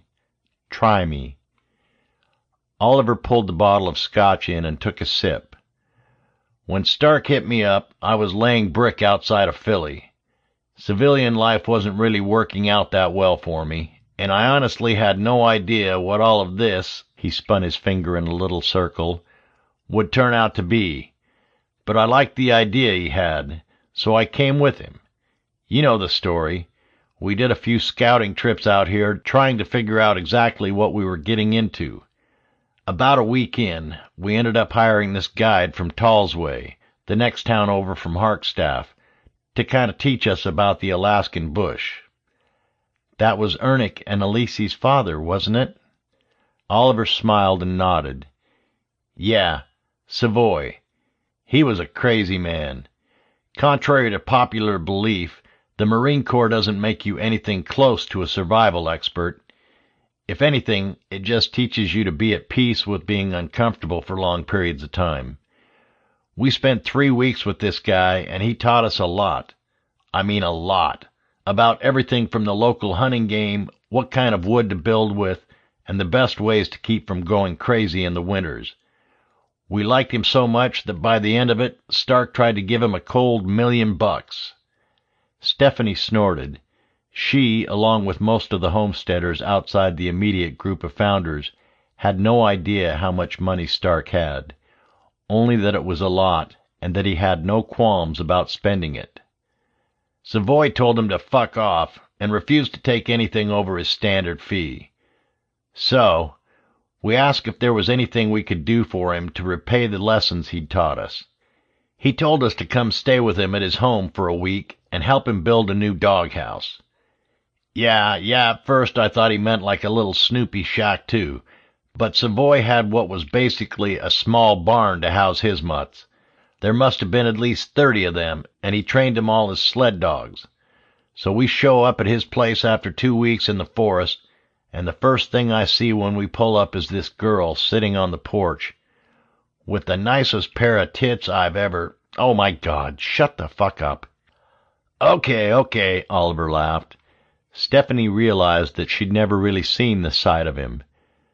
No, really, I saw her sitting on the porch and I couldn't look away. She was fucking beautiful. I mean, I don't really have to explain. You've seen her. I've never been much of a romantic, but I knew right then and there that... Where's Russo? The door banged open and Ernick rushed in. Oliver leapt to his feet, wincing as he put too much weight on his badly sprained knee. What is it? Stark just called. He said they're coming the morning after tomorrow. What the hell? Russo muttered groggily, sitting up on the mattress and rubbing his eyes. Even before Ernick continued, Stephanie could tell by the look on the young Inuit's face that this visit from the FBI wasn't going to be as amiable as the last. He said it's not FBI. They have military contractors or something, and they're coming for blood. Russo snapped awake. He jumped off the mattress and crossed the room to the table. What exactly did he say? He said the morning after tomorrow, contractors are coming, armed to the teeth, and they aren't going to take any prisoners. What the fuck happened? Jesus, Russo said under his breath. Stephanie saw the flood of fear in his face that had terrified Maya weeks before. How many punji pits do we have so far? Russo madly shuffled through the papers that were scattered across the table. 3 finished on the eastern trails, another 2 half dug to the south, Oliver responded. The rare vulnerability from a moment before had dissolved. Forget them! Fuck! Russo glanced at his watch. We can only give ourselves 22 hours. We need to adjust our plan and adjust our defenses. Ernick, what did he say about the contractors? Did he give you numbers? Nothing. He literally got off what I told you, then the line went dead. Fuck! Russo paused and closed his eyes, focusing. If they're military contractors, we have to assume they're going to have a lot more firepower than we planned for. Probably more than one bird, too. Oliver, any ideas? We need to shut down any landing zones. If they get boots on the ground in the paddock or the garden, we're done. True. We still have to assume that they'll send in a ground element from the western clearings to cordon us to the west and south. Russo slapped the table as a light bulb came on in his head. How much steel cord do we have left from the paddock fence? A fuck ton, Oliver responded with a curious look. If we use a grinder to cut embrasures into the Connex box in the paddock... Embrasures? Stephanie asked. It was becoming increasingly difficult for her to keep up with these tactical plans. They were Marines. She was just a nurse from Montana. Arrow slits, thin-ass windows to shoot out of that are hard as shit to shoot back at. If we can cut embrasures into the Connex box, then that will provide cover for someone to defend the paddock. Then we can string the steel cable in a net over the garden like this. He grabbed a paper and scribbled a rough sketch of the garden, crisscrossed with a handful of lines that represented the steel cables. We string them tight from the trees at a 10-foot height. No choppers are going to be able to land in that shit. What's going to stop them from rappelling in? And what if they have something that can penetrate the Connex box? That steel isn't exactly armor. Oliver didn't sound particularly happy with the idea. Stephanie apparently wasn't alone in getting the hint that it would be him sitting in the thin metal container. "You're right," Russo said, not slowing down. "But if we can electrify the cables—" "No one here can do that. Dave was the electrician, and he's long gone," Oliver came back. "Fuck. Okay. Can you put together a pressure plate ignition system?" Oliver nodded. "Yeah, for what, though?" "If we leave a gap big enough to where they think they can land, we can make a fire trap." "Russo, stop. We mix the gasoline stores with styrofoam. Fuck, we don't have any styrofoam. If we can get an ignition system for when the helo lands, then we can find something around here that will explode." "Russo, stop!" Oliver yelled at this time. Russo glanced up at him. "You need to relax, dickhead." Oliver's gravelly voice made a reappearance, as it often did in times of great stress. "There's no time to relax, bud," Russo said slowly, turning to the others.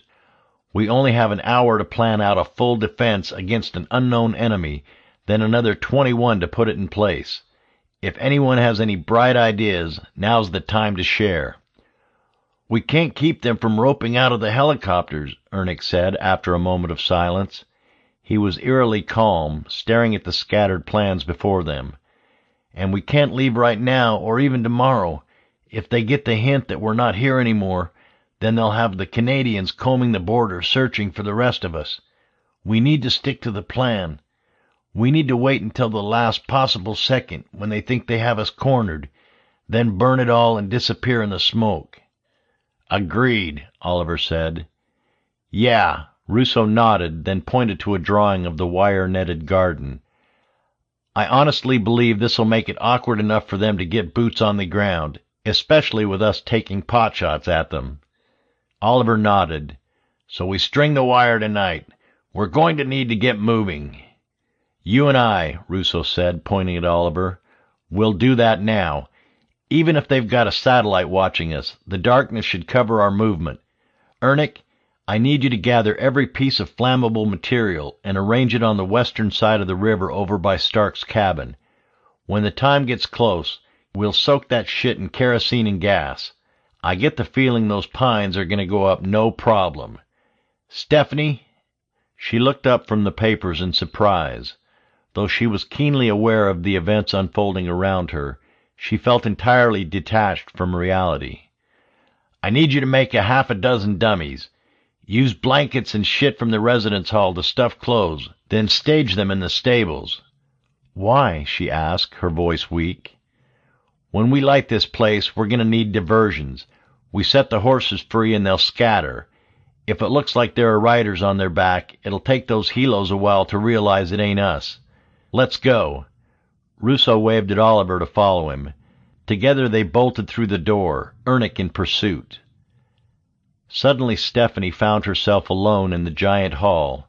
She looked down and realized that she was clenching the chair back in front of her in a white-knuckled grip.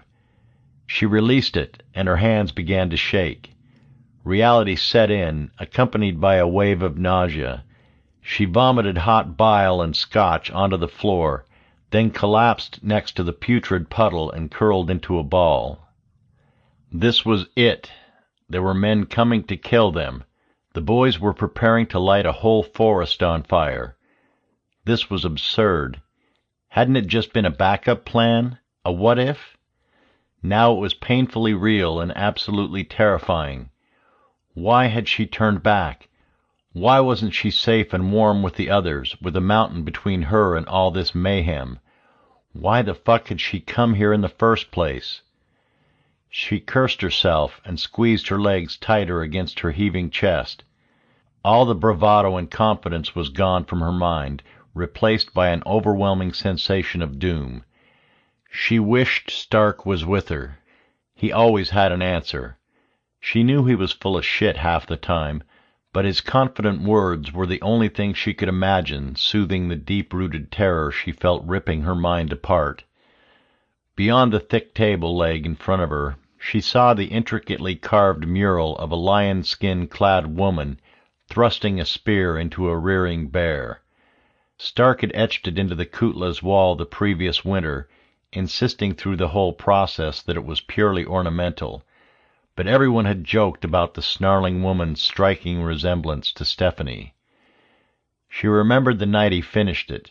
He snuck into her room in the residence hall and carried her through the snow, half asleep and bundled in blankets, to the kutla.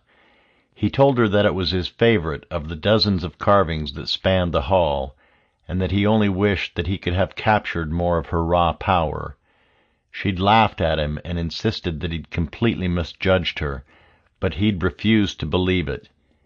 He'd said how she was far stronger than she knew, that despite her lack of inner confidence, she had the heart of a fighter.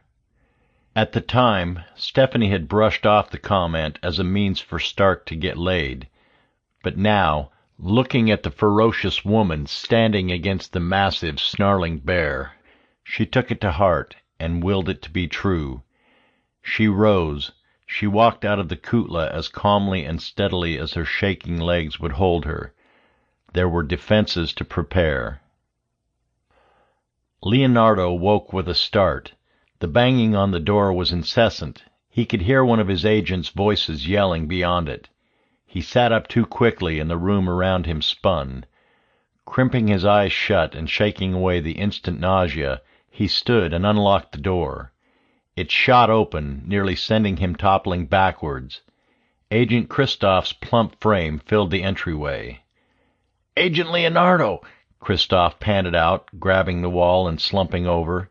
"Gear up! They need you at the sheriff's station. Something's happened."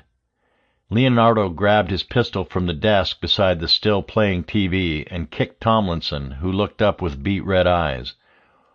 "What the hell is going on?" Leonardo asked. He could smell the alcohol in his own breath.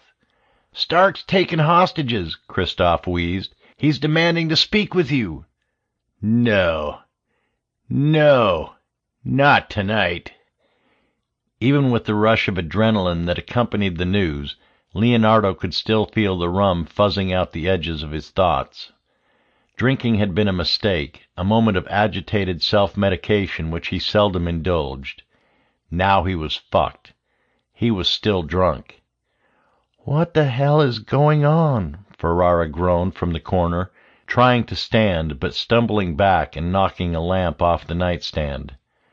"We fucked up." It was the best way Leonardo could articulate the storm of regret bubbling in his stomach. He followed Kristoff down the hallway and almost fell while trying to navigate the stairwell to the ground floor. By the time he emerged into the crisp night air of Harkstaff, he had come to the conclusion that he was too inebriated to operate in any sort of tactical situation, much less negotiate with the cryptex that was Augustin Stark. Kristoff led him across the street to the burned grocery store. Chen was crouched next to a burly contractor named Joe. The two men were arguing over protocol when Leonardo dropped to a knee beside them. "What the fuck is going on?" he asked. "Quiet!" Chen hissed, attempting to continue his dialogue. The contractor turned to Leonardo. "Stark escaped. He claims he has one of our men hostage in there. He's demanding to speak to you." "There is no goddamn way I'm sending him in there." Chen's Child King demeanor as he snapped the order solidified Leonardo's decision before he could even consider the alternatives. "I'll do it." "You're not even a trained negotiator." Chen gave a dismissive flip of his hand. "I've been doing this for 15 years. You know," Leonardo hiccuped, "you know how many hostage negotiations I've handled?" The real answer was none. "You're under my command," Chen began. "And you're under his," Leonardo cut him off. The contractor mulled it over in his mind. "There is no way in hell," Chen started, but the contractor held up a hand to silence him. "Go. If you fuck this up, it's on you." "No, it's on me," Chen protested. Leonardo ignored him, pulling out his pistol and his wallet and handing them off to Joe, who held up the wallet and gave him a cockeyed look. "I don't know." Leonardo hiccuped again and stood. He did his best to walk a straight line as he made his way along the burned storefront, across the alley, and to the sheriff's station entrance. As he came close, one of the contractors, crouched behind the same dumpster Leonardo had taken cover behind a week before, hissed at him to get back. Leonardo held up a reassuring hand and called out, "Stark! It's Agent Leonardo! They said you wanted to speak to me." Silence. "Stark! Enter!" Stark's voice seemed different, guttural, missing its usual ring of sarcastic arrogance. Leonardo stepped into the entryway. The only light in the room came from the computer screen in the corner, but he could just barely make out Stark crouched behind a human shield just beyond the door to the interrogation room. "Stop!" Stark commanded. Leonardo froze. "I'm unarmed, I promise." "Prove it. Strip." "Are you serious?" "Do it!" The words rasped out between gritted teeth. Leonardo pulled off the cheap button-down dress shirt, held his arms in the air, and spun in a slow circle. "Happy? Because I'm not losing the pants or the undershirt." "Who are these pieces of shit?" Stark growled from the darkness behind the door, like a lion cornered in a cave. "You were right. They're contractors. Private sector guys the CIA uses overseas. I doubt any of this is legitimately legal, but I doubt even more that anybody outside of this shit town is ever going to hear anything about it." Stark was silent. "What's your plan here?" Leonardo was doing his best to maintain his composure, despite the rum bubbling its way back up his esophagus. Silence. "Why did you want me here?" Leonardo demanded. He started forward, closing the 15-foot gap between him and Stark to 10. "Stop!" The raw ferocity of Stark's voice compelled him to obey. "I won't tell you again." Leonardo grabbed a spindly wooden chair beside him and leaned on it hard. As his eyes adjusted to the darkness, he looked closer at the man Stark had propped in front of him. It was the pale, monstrous interrogator. A thin line of dark liquid trickled from a hole under the contractor's right eye. "He's dead. You don't have a hostage at all," Leonardo thought out loud as the realization dawned on him. "I do now." Stark pulled his pistol away from the dead contractor's temple and leveled it with Leonardo. "Shit." "You know they won't let you out of here alive, Stark. Hell, at this point, they'd probably be just as happy to kill me as they will you." "They'll have to." "Oh, for fuck's sakes," Leonardo rolled his head back and groaned. "You're really going to give them this? You think this isn't exactly what they want?" Stark pulled back the hammer of the Sig Sauer. "Go ahead then, shoot me, you fucking animal." Leonardo gave a resigned sigh. "I thought you were smarter than this. But if in your mind this is coming off as some sort of heroic last stand, then go ahead. Shoot me and they'll come in here and shoot you, and then they'll go up there and kill your friends, and nobody will be left to tell what really happened. Masterson will walk away from this with a nice new hunk of land and not a care in the world, and you'll just be another lifeless bag of meat who tried to martyr himself for no fucking reason.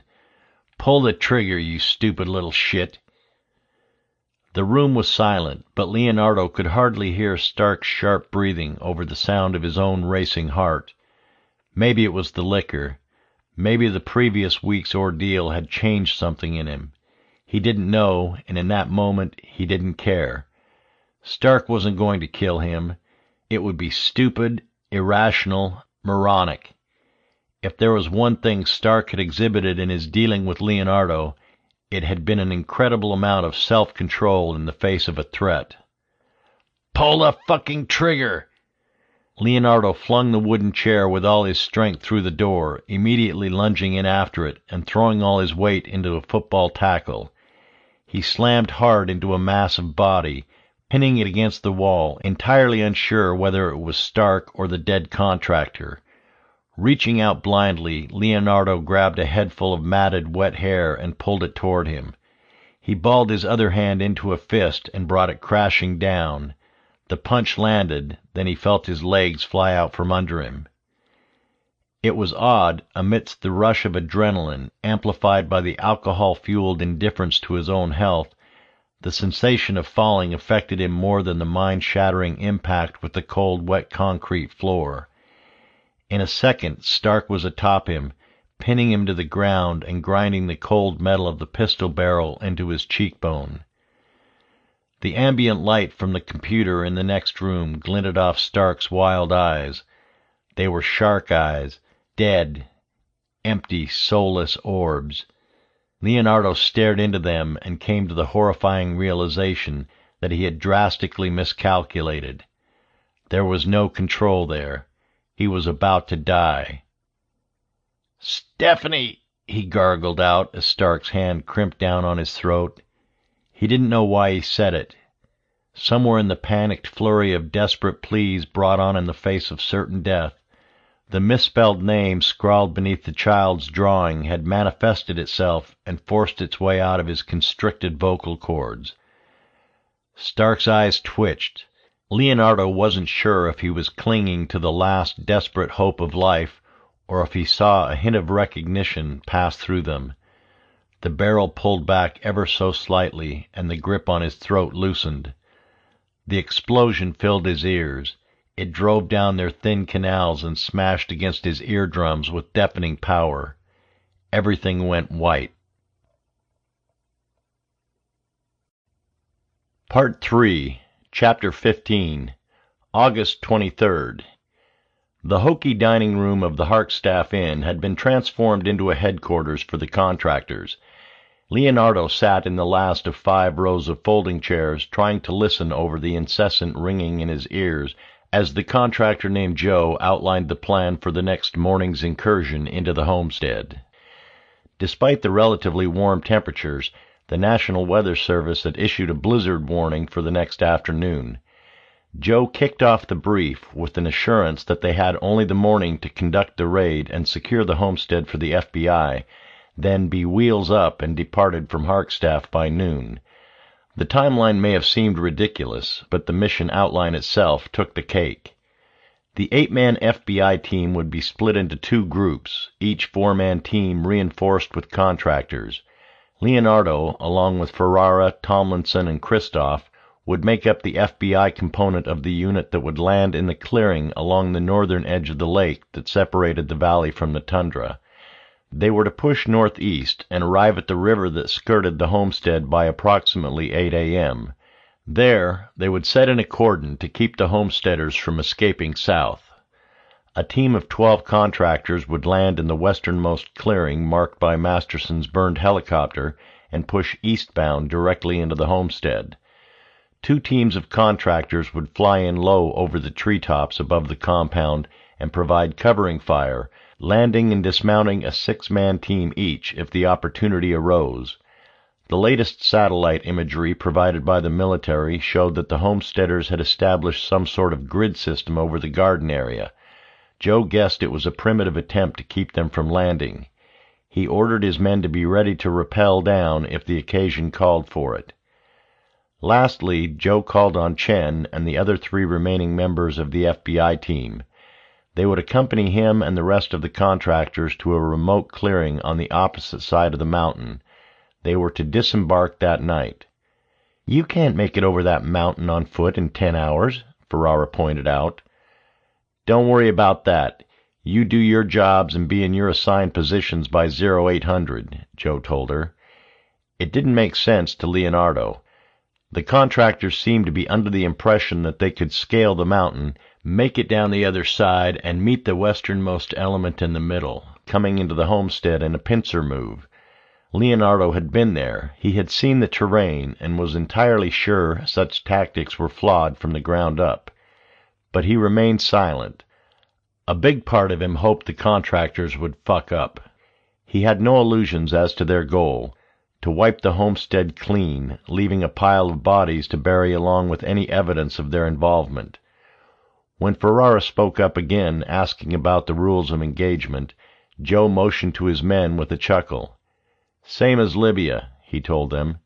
He turned to her, presenting a more serious face. "We're only to engage direct threats. However, with the overwhelming amount of evidence to support it, we've come to the conclusion that those residing in the terrorist compound are all likely to be direct threats. So, shoot first, ask questions later, she retorted. Her snarky attitude made Leonardo proud. You don't have to worry about it, Joe assured her. You'll be with the cordon team. Your only job here is to prevent anyone from crossing over that river and breaking away south. If you want to use a taser instead of a rifle, go ahead. But you won't let anyone through that cordon. The south is their only viable egress. Keep them from using it. The brief finished and broke down into a question-and-answer session. The contractors seemed to be speaking their own language, debating methods of breaching and possible defenses. Leonardo felt slightly reassured that their largest weapon was a pair of door-mounted M60 machine guns for the helicopters that would provide overhead fire. He'd half expected their arsenal to include napalm. As the debate moved on to which method of repelling they would use, Leonardo couldn't help but zone out. The flashbang grenade that had saved his life the night before had nearly deafened him, and his head still pounded from the concussion. But had it really saved his life? He'd asked himself that question a dozen times. The image of Stark's face, contorted in animalistic rage, lingered in his thoughts. Those eyes. Those soulless, dead eyes. He instinctively brushed a hand against his cheekbone, which was still sore from where Stark jammed the 40mm Sig Sauer's barrel. Leonardo had been so sure he was about to die. What had stopped Stark? Who was Stephanie? Who was she to him? "Leonardo!" Chen hissed at him from the front row. He glanced up. Chen motioned toward Joe with a look that screamed, "Pay attention!" Leonardo had to stop himself from rolling his eyes in Chen's face. He knew the arrogant, power-hungry junior agent would use any excuse to leave him behind on this mission. Russo finished taping the last kerosene-filled mason jar to the base of the resident hall's outer wall and nudged it with his foot to make sure it was secure. Aside from the 10 jugs of gasoline that lay in intervals beside the wall of torn cloth, hay, and tinder along the western riverbank, they had rationed their flammable liquids evenly among the Homestead's buildings. Oliver had built a pressure switch under the singular 30-by-30-foot opening they'd left in the wire netting over the garden. It would initiate a makeshift ignition system that would ignite the gasoline-soaked tinder hidden beneath. However the next morning panned out, one thing was inevitable. The Homestead wasn't going to be there come nightfall. It was strange. Throughout the mad hustle to emplace the defenses, Russo had found himself eerily at ease, as if the process itself had set him into some natural rhythm. The regular pangs of anxiety had all but subsided, muffled by the job at hand. As he crossed through the thin stretch of forest toward the garden, he wondered if this was, in fact, his natural state. That was absurd, though. He was just too busy to let the nerves in. There was too much at stake. But what if that was it? What if the one thing that made him most at ease was the idea that there was nothing beyond the next day? He had felt entirely at home holed up in the mud huts and Hesco barrier-enclosed patrol bases in Afghanistan. As a matter of fact, he'd felt more at home there than he had anywhere in his whole life. What if the key to his happiness lay directly in the face of danger? What if, by some cruel divine irony, his only hope to escape the demons in his own head was the crushing weight of mortal jeopardy? At that moment, his world existed entirely within the next 24 hours. There was nothing beyond it. There was no future to plan for, no past to reflect on, simply the here and now and the imminent battle ahead. The thought was strangely comforting. If that was the case, Russo mused, then he was fucked. If he had finally found the spiritual balance he'd been looking for all these years, then it was balanced on the bladed edge of life and death. He emerged through the trees and carefully skirted the piece of hidden plywood, knowing that a single misstep would ignite the immediate area in a ball of flames. This wasn't the time to figure his issues out. It was the time to prepare. He grinned as he bent and pulled the concealing hay back, revealing a trail of wires that led away from the pressure plate and back to an ATV battery hidden in the forest. The plan was simple. Stupid, but simple. The garden was his to defend. Oliver had the paddock from inside the cover of the Connex box. Ernick would hide in Stark's cabin to the west, waiting until the last possible second to ignite one of the many glass jars full of kerosene that hung amongst the trees. Stephanie would stand by, waiting with the ATVs, for the escape and be ready to triage. Russo chuckled out loud. What could go wrong? Chen! Leonardo had tailed his former subordinate after the debrief concluded, following Chen up to his room where he had begun to don his gear. Not now, Leo. I have to be at the airstrip in 20. Chen was especially irritable. Despite his best efforts to hide it, Leonardo could tell that the pressure was getting to him. We need to talk, please. What do you want? Chen asked with exasperation, flipping the M4 carbine that the contractors had lent him in his hand and racking the bolt back several times. Leonardo doubted he'd ever used one before. This is insane. You know as well as I do that these sadistic bastards have orders to kill everyone up there. How can you go along with this? Chen turned to him furiously. This is our job. I don't fucking care if you have a soft spot for these assholes. They're terrorists. Stark already killed 3 men, and he was about to kill you when these sadistic bastards saved your life. I've been given my orders the same as you, and I intend to follow them. Same as you. He wasn't going to kill me, Leonardo insisted. Listen to me, man. This is fucked. Take me off the cordon and put me in the compound. I'm the only one who's been there. Chen scoffed. I have direct orders not to let you into that compound. You really pissed off some people with your over-the-top morality bullshit, Leo. You're sticking to the bench on this one. I'm the only one who knows the layout, goddammit. Leonardo needed to convince Chen to let him go along, to put him in a position where he could prevent as many casualties as possible. No. Chen turned his attention back to the rifle in his hands. You're being a fucking idiot. The dam of reason in Leonardo's head was giving way to a flood of anger. How the hell do you think you'll be able to make it over that mountain in a night? They're playing you. You're going to be sitting on the wrong side of that mountain like a chump when they fly in and massacre those people. Terrorists or not, this isn't right. How are you going to explain when you show up a day late to a fucking bloodbath, then get held responsible? Can't you see what's going on? You always assume you know everything, huh, Leo? You really think we're going to climb that mountain? Leonardo paused. His thoughts scrambled over the past week's events as he tried to figure out what he'd missed.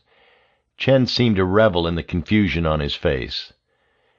After letting Leonardo stew for a moment, Chen spoke up. We have intel from the Canadians. They picked up a woman on the other side of the border. She came to them, saying she'd escaped the Homestead and wanted to make a deal. What woman? Some hot little piece of ass named Maya Russo. She said her and her hubby got roped into the whole thing by Stark and offered us intel if we granted her and her husband immunity. You know what she gave up? The name hung heavy in Leonardo's mind. Russo. How she got out? Leonardo muttered. Yeah. There's a path that cuts through the mountain. She gave us a direct route to the Homestead from the east, and the Canadians are signing off on us using it. We're going to blindside them. Those terrorist fuckers won't know what hit them. Did your friends torture that information out of her? Leonardo asked, disgusted. Chen rolled his eyes. Please, she's still in Canadian custody. These guys couldn't lay a finger on her if they wanted to. And you trust that she's jumped ship? That you aren't being played and that isn't part of their plan? Joe sent a team of 5 out last night. They've already scouted the area and we're in the clear. Apparently she'd had enough with all the bullshit. No fury like a woman scorned, eh? Chen's smile might have been revolting if it didn't betray how nervous he was about the whole situation. Ephialtes, Leonardo muttered. What? Nothing. He tried desperately to come up with some argument, some way to convince Chen to see the light. Chen, I've met this woman's husband. He was the one who showed me the homestead.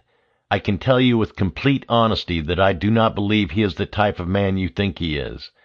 Please tell me you plan on honoring that bargain. You need to keep these contractors from obliterating those people. If that happens, then you know this will spread, and you'll be the one who answers for it.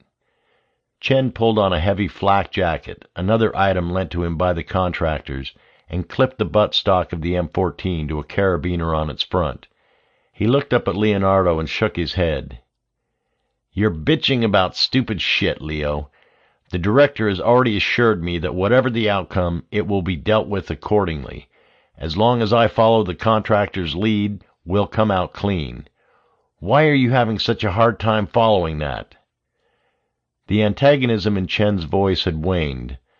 Leonardo suddenly realized the man's apprehension might not just be due to pre-mission jitters.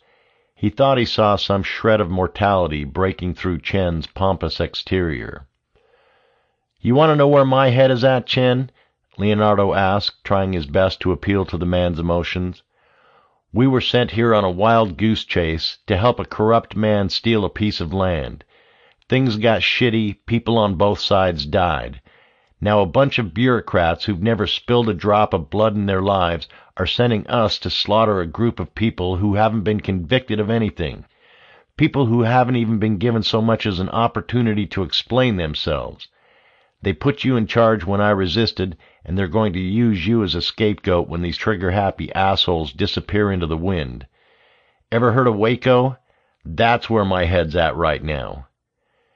Chen swallowed hard, and for a second, Leonardo thought his words had broken through.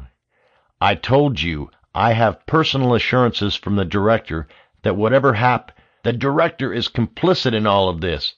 What the fuck is his word worth when he's about to let this happen? Leonardo yelled. Apparently, it's worth an assistant director's position. Chen steeled his expression. Move. I have a flight to catch. Stephanie pushed the small brass .556 bullets into one of the dozen magazines spread on the table before her. Her fingertips were bright red and aching, but she'd finally reached the last one.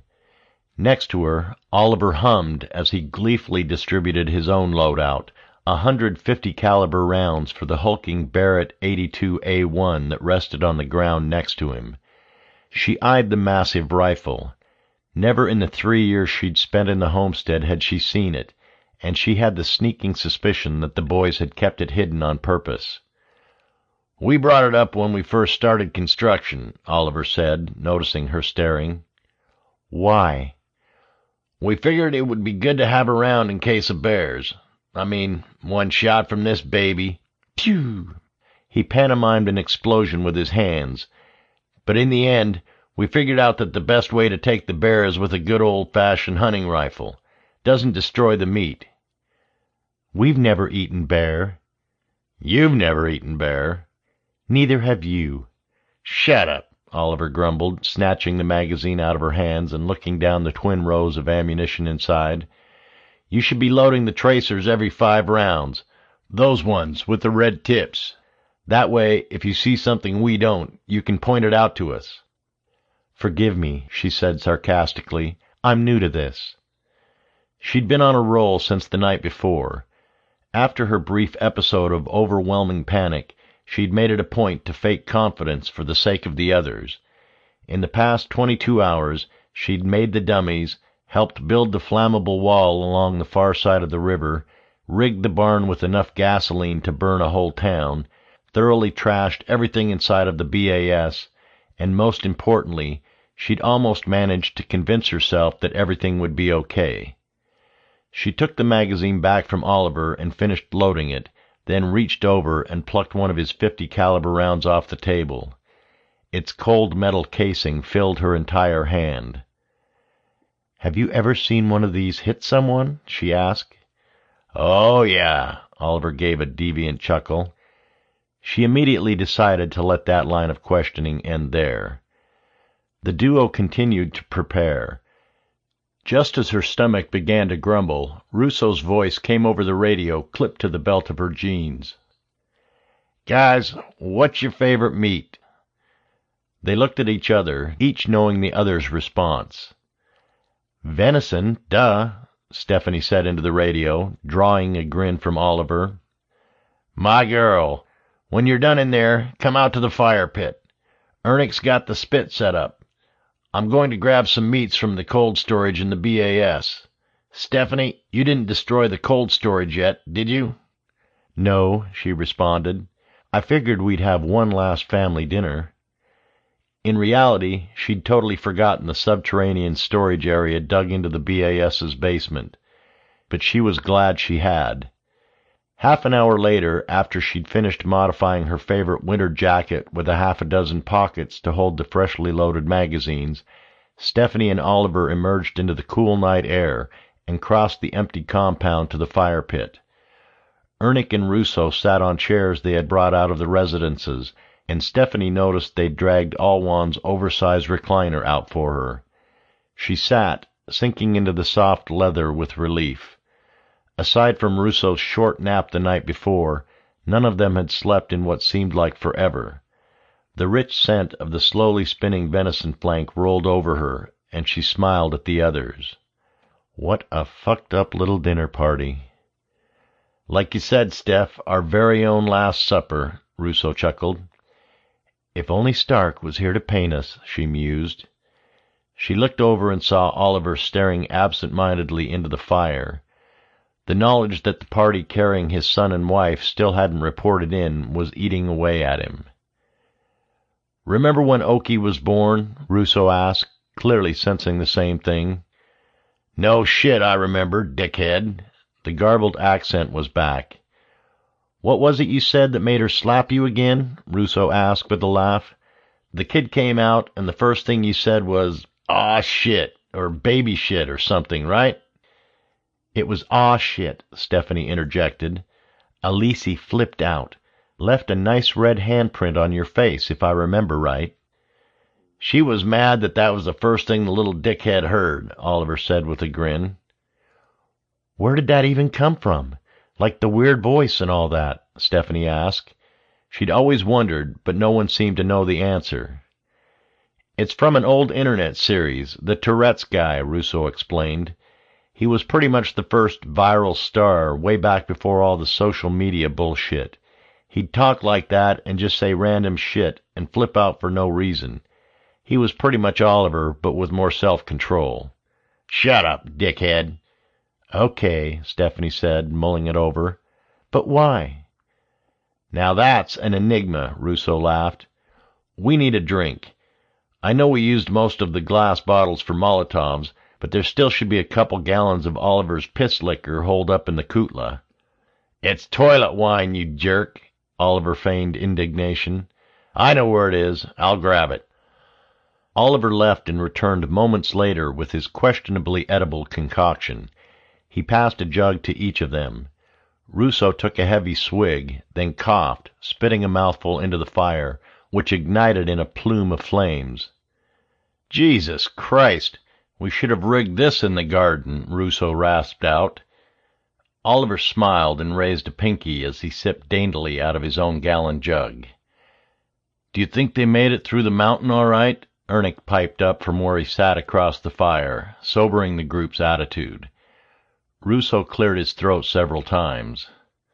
"They'll be fine. They've got Hunt to lead them. We knew there was a good chance they wouldn't be able to find a radio to call us on. This is one of those times where no news is good news." "Except for Frank," Ernest muttered. "That's not your fault," Stephanie said reactively, cutting herself off when Oliver glared at her. "It is your fault, Ernest," Oliver said. "You're my brother-in-law and all, but I'm not going to coat it in daisies and kitten shits. What you did was about as fucked up as it gets." Ernest slumped forward and stared at his feet. "It happened. It's over. All that matters is tomorrow," Russo said, trying to shift the direction of the conversation. "No. When we get out of here, if we get out of here, He's still my wife's brother, my son's uncle. I need to know, Ernick, was it worth it? Oliver asked. Oliver, he's 19, Stephanie ejaculated. Oliver cut her off with a raised hand. When we were his age, we were fighting in a war. He's a fucking man. Ernick, do you love her? Is that what it is? Ernick shifted uncomfortably in his chair. This is your last chance to speak up, kid, Oliver said. If you go under tomorrow, what you say now will define you. Ernick spoke after a long pause. I don't expect you to believe me, any of you. But yeah, I do love her. I swear I didn't mean for it to go down the way it did. You guys know I didn't really get much of an education growing up. I could hunt just about anything by the time I was 10, but I couldn't write a fucking letter to save my life. When I was 14, they figured out I was dyslexic. That's when I dropped out. No bullshit public school is worth a 2.5-hour commute when you can't even read your assignments. Emma, she was teaching me. She was a middle school teacher back in Massachusetts. It just kind of happened. I guess Frank wasn't really treating her right, and I got the feeling she didn't really want to be here. When it started, I don't know, man. I never meant to break the rules, I swear. I can't explain it, looking back, but it felt right at the time. Ernick drifted off into silence, but when Stephanie glanced back at Oliver, she saw that his glare had softened. Things like this happen, she said tenderly. Ernick's situation was already delicate enough. There was no need to dwell on the past now. Sometimes you can't help it. Frank died because he put his own anger in front of the group's safety. You didn't kill him. She paused and looked directly at Rousseau. And neither did you.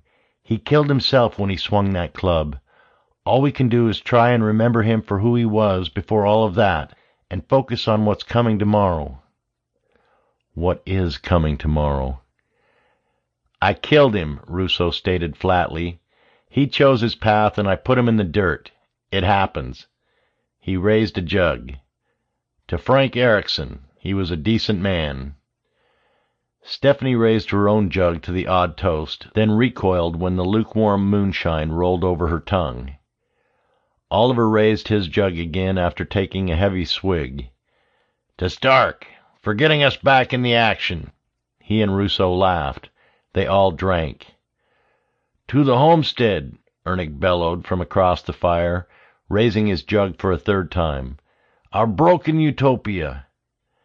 Stephanie could hardly breathe after the third gulp, but she knew it was her turn.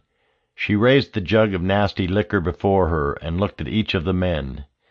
To us, to our family over the mountain, and to tomorrow. The men nodded approvingly and gulped Oliver's home-brewed moonshine.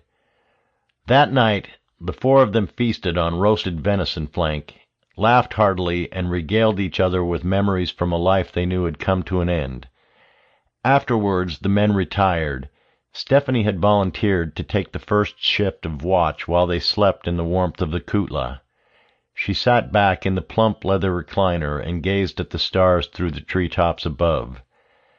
As the fire died down, she pulled a thick wool blanket over herself.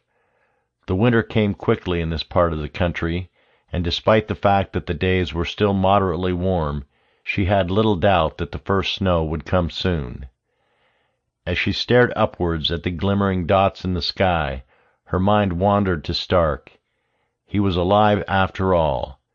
Wherever he was alive, and maybe he was staring at that same night sky. The thought ignited a warmth in her belly that she hadn't felt in weeks. There was still hope. Chapter 16. August 24th. The Black Hawk helicopter was far less comfortable than the Bell 429 Leonardo had taken on his first incursion into the homestead. The vibrating metal and canvas seats under him brought to mind the first time he had flown over the choppy lake that passed beneath them. Craning his neck to see out of the open side door, He wished he could recapture that sense of awe and splendor that had overtaken him only a week before. But it wasn't there. Instead, the approaching clearing seemed dark and foreboding in the early morning light. The man standing between the two rows of seats, who told the FBI agents to simply refer to him as Chief, held up 2 fingers. 2 minutes until they landed. Then another 2 hours of trying to navigate the thick forest by GPS to set in the cordon. The secondary assault element, as Joe had so casually named it, had landed in the northwestern clearing hours before and were currently halfway to the homestead. Joe's own team, which included Chen, had called in moments before Leonardo's flight took off. They were nearly in position as well. As of yet, neither team had run into any trouble. Come 8 o'clock, the 2 Overwatch helicopters would assume their position, followed by the twin assault elements pinching down on the compound from either side. The helicopters slowed as they approached the clearing, dropping down with a jolt on the uneven terrain. "Go, go, go! Get the fuck out! Go!" Chief screamed, pushing the agents forward as they scrambled to jump out of the mechanical beast. Leonardo stumbled when he hit the ground, the rotor wash tossing him forward onto his face. By the time he pulled himself to his feet, the helicopter was already taking off, and within minutes it became a tiny speck in the southern sky. "Let's go! We ain't got all day," a heavily tattooed contractor named Glenn yelled out, waving for them to follow him to the tree line. Leonardo knew that Glenn wasn't his real name, just like Joe wasn't really Joe. But it didn't matter. They all looked the same anyway. G.I. Joe figurines, sporting sleeve tattoos and shirts 5 sizes too small to show off their roided-out muscles to each other. They were doubtlessly veterans of the same wars that had shaped the men they now hunted. The 6 contractors that reinforced Leonardo's own 4-man team took off in a trot to follow their burly leader. Leonardo gave Ferrara a sidelong glance and shook his head before following them. This is going to be bad. Stephanie woke with a start to Oliver shouting over the radio. She was alone in the kutla, curled up on a mattress next to the smoldering hearth. The radio next to her squawked incessantly as Oliver repeated the same call over and over again. "Helos to the south! Helos to the south!"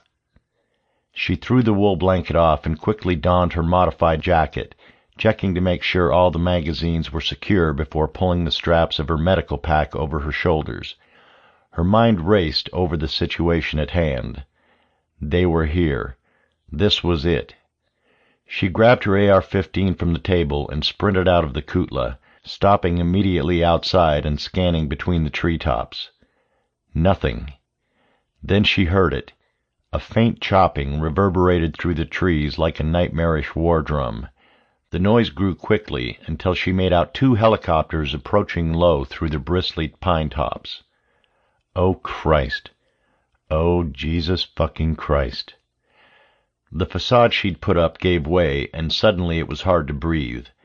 This was it. It was real. It was too real. They were coming to kill them. She stumbled backwards, retreating into the kutla without taking her eyes off the incoming helicopters. The warmth and security within the wooden walls did nothing to calm her. This was it. She continued backwards, bumping against the table and leaning into it hard. The helicopters were loud now. She could hear their thumping rhythm pound the walls of the kutla and encompass her. Her vision was suddenly blurry with tears. As she clenched her eyes shut, they cascaded down her cold cheeks. From beside her came a soft voice. "Yea, though I walk through the valley of the shadow of death, I will fear no evil." She spun and stared at Russo. He knelt before the hearth, his hand clasped around the golden crucifix that hung from his neck. He was praying. She'd never seen him pray. "For thou art with me. Thy rod and thy staff, they comfort me. Thou preparest a table before me in the presence of mine enemies. Give me the strength to protect these people.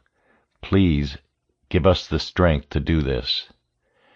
Stephanie watched, transfixed with terror, as he rose and pulled the machete from its place above the mantel, looping the sheath through his belt. He drew the chipped black blade and held it before him. "I'm sorry I ever doubted you, brother," he whispered. He slid the machete back into its sheath and picked up his AR-10.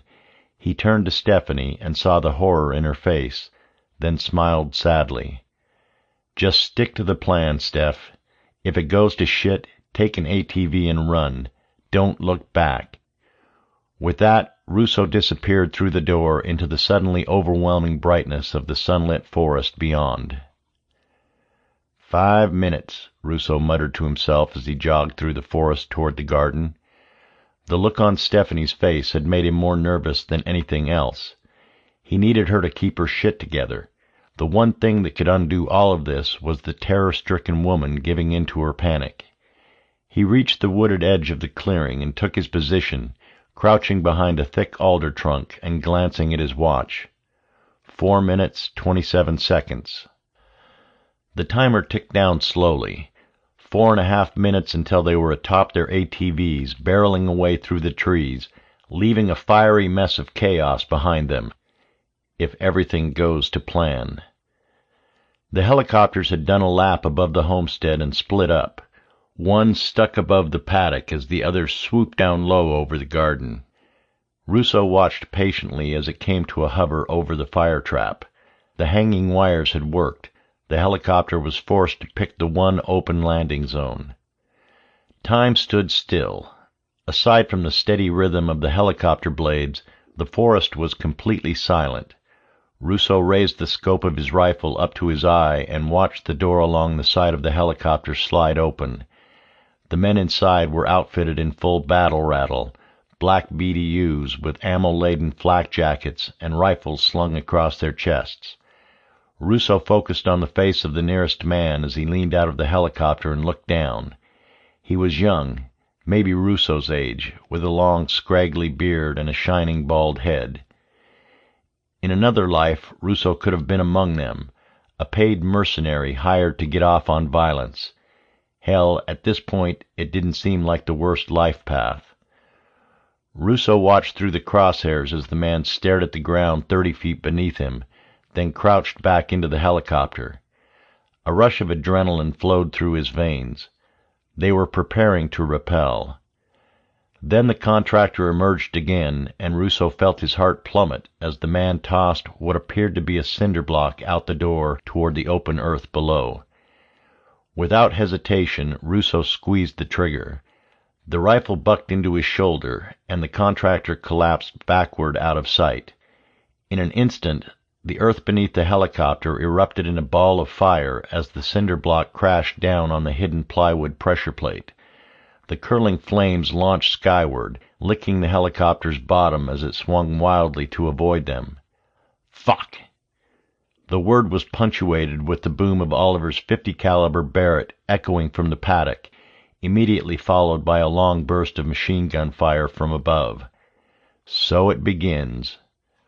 Russo followed the helicopter with his crosshairs as it rose above the garden. He squeezed the trigger of his rifle in a steady rhythm, focusing on controlling the adrenaline that coursed through him. The helicopter swung out in a short arc as his rounds clacked against its side, then disappeared behind the trees. He grabbed his radio and spoke into it, trying to sound reassuring.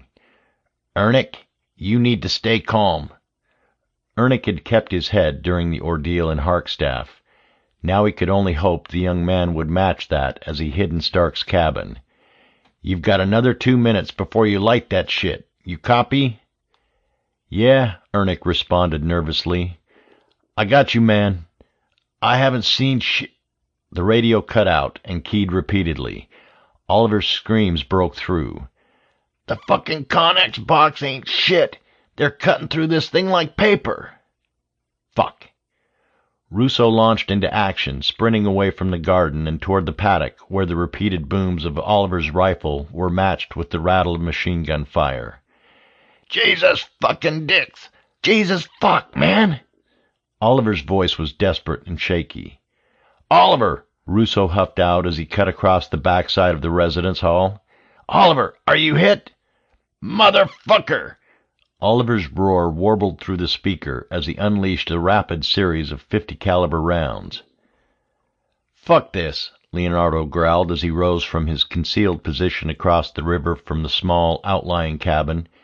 They'd held the cordon for nearly half an hour, but as the cacophony of gunfire kicked off across the rushing water, he immediately lost his patience. "Ferrara, Tomlinson, Christoph, let's go!" Glenn, the contractor, grabbed his shoulder, but Leonardo tossed him off furiously. His agents leapt to their feet beside him, and together they rushed forward toward the cabin. He couldn't just lay there and listen to this shit. Fuck the FBI. Fuck the director. This was it. This was...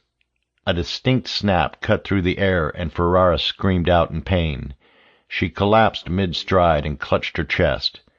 Leonardo dove on top of her, bringing his shotgun to bear and searching the riverside ahead of him. From deep within the windows of the cabin, he saw the flicker of a muzzle flash. Another snap. He heard the sound of shattering glass behind him, and a wet substance splashed across his back. Another muzzle flash, and a pocket of dirt exploded in his face. In an instant, the air was filled with the sharp crackling of gunfire. Leonardo buried his face in the earth, doing his best to fully shield the squirming Ferrara beneath him. The stink of kerosene filled his nose, and amid the deafening racket, he heard a heavy pop. A brilliant light flashed above. Leonardo glanced skyward and watched a blinding orb dart over his head and into the forest from which they had emerged. Then there was the heat. Like the hot breath of a predator, it rushed over the nape of his neck as the trees behind him erupted in flame. He didn't stop to think how or what was happening. The only thing that rushed through his head was the innate understanding that they needed cover. He scrambled through the dirt toward the river, blasting the semi-automatic shotgun from his hip, barely paying attention to where the 12-gauge buckshot landed. As he splashed into the knee-high swell, he caught the sizzling sound of flames being extinguished and realized his back was on fire. He dove forward. The icy water sent a shock up his spine. Seconds later, he emerged on the opposite shoreline. His soaked pants slapped heavily against his shins as he sprinted forward and dove headfirst into the cabin's open window, dropping the shotgun as he met the hard floor with a thud and wresting his pistol from its holster. The room was silent and still. Behind him, from the tree line, he heard the garbled screams of the contractors. A bright orange flare gun lay on the floor in front of him, still wafting a thin stream of smoke from its barrel. As his eyes adjusted to the darkness, he realized that the lump against the opposite wall was twitching. He stood carefully and approached it. It was a young Inuit man. He couldn't have been more than 20 years old. His head flopped limply to the side, and Leonardo saw one final, weak string of blood spray out from a gaping hole in his chest. Behind Leonardo, the cabin door crashed open. He spun, pistol raised. "Whoa, whoa, Leo, it's us!" Tomlinson shouted, holding his hands up. Christoph shuffled in behind him with Ferrara draped across his shoulders. "Put her on the table," Leonardo ordered, swiping a handful of rubbish off the cabin's one raised surface. "Where's she hit?" "Ribs. Cut through her jacket like butter," Christoph grunted as he lowered her onto the table. "Her lungs collapsing. Holy fuck!" He spun and yanked out his sidearm, firing wildly into the already dead body. "Stop!" Leonardo roared. "He's dead!" Christoph stared at the corpse, perplexed. After a second, it twitched again, and he swung the pistol back up. Leonardo batted it down. "He's fucking dead, you imbecile!" "Jesus Christ!" Christoph muttered in horror. "I need plastic wrap and tape, right now!" Tomlinson yelled. He was entirely focused on Ferrara. He pulled off her bulletproof vest and ripped away her shirt. Blood pooled beneath her on the table and poured over its edge onto the floor. She gasped in short, choppy breaths and clung to Leonardo's hand, staring up at him and desperately clawing at her chest. Outside the window beside him, the tree line raged bright orange. Stephanie leaned back into the Kutla's table. She hadn't moved an inch since Russo had disappeared outside, but she'd heard it all. The radio at her side squawked furiously. "Ernick! Ernick!" Russo was screaming. She could hear him firing in the paddock, both through the speaker and through the open door. Stephanie! She knew he was calling her, but she couldn't move. Her hands were frozen, clenching the side of the table beside her. Stephanie, goddammit, answer me! It's okay, it's okay, it's okay, it's okay. Stephanie, we're fucking dying here. Get to the ATVs, now! The ATVs, the ATVs, the forest, the escape. She had to move. She had to will herself to move. The forest is on fire! Oliver, I'm covering you! Get to the barn! She slowly unclenched her hands and stood upright. Oliver, get to the ATVs! It's in the barn! She walked forward, focusing her mind on the barn that lay only a dozen yards away. Oliver, goddammit, can you fucking hear me? The rifle. She remembered the AR-15 on the table behind her. She turned and picked it up. It felt so heavy in her small hands. Stephanie! The voice through the radio was suddenly calm. Stephanie, please, we need you. Get to the barn and cover us. I need to go get Oliver. We need you. The gentleness of his voice cut through the fog of terror in her mind. She pulled the rifle to her chest and ran forward out the door. The barn was close. It only took her a few seconds to cross the courtyard, and then she was back inside. The warm air and rich scent of manure filled her senses, and for a second she was back home on her father's farm in Montana. The horses bucked frantically in their stalls, their dummy riders wobbling on their backs.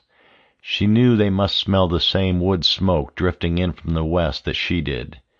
On the other end of the barn, through the two wide-open doors that led outside, she saw the low-flying helicopter skirting the opposite side of the paddock. It lit up as a side-mounted machine gun blasted holes in the Connex box at the clearing's center. Russo was in the field.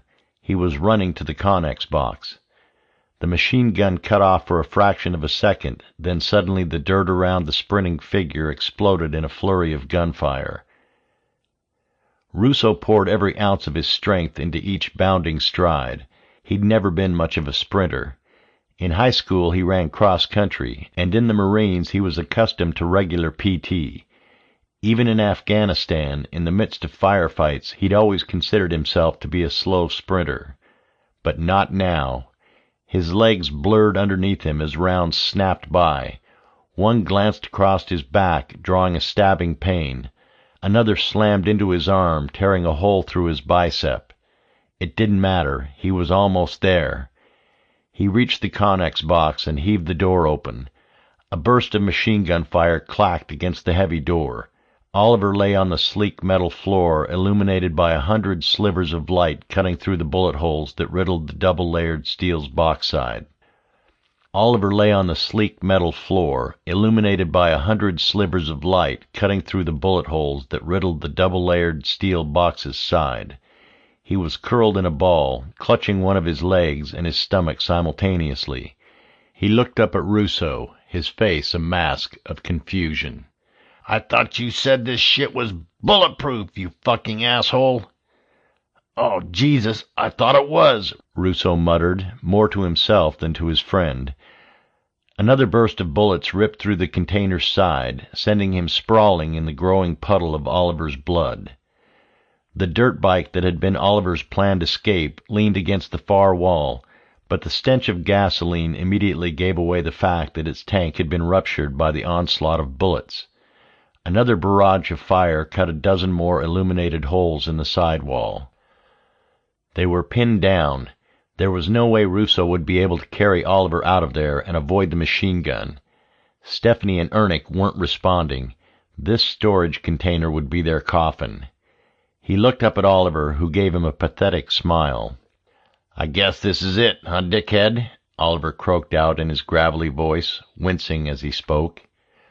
Russo couldn't help but grin in disbelief. The man was a legend. It was too bad nobody would live to tell about his last brave face. Run!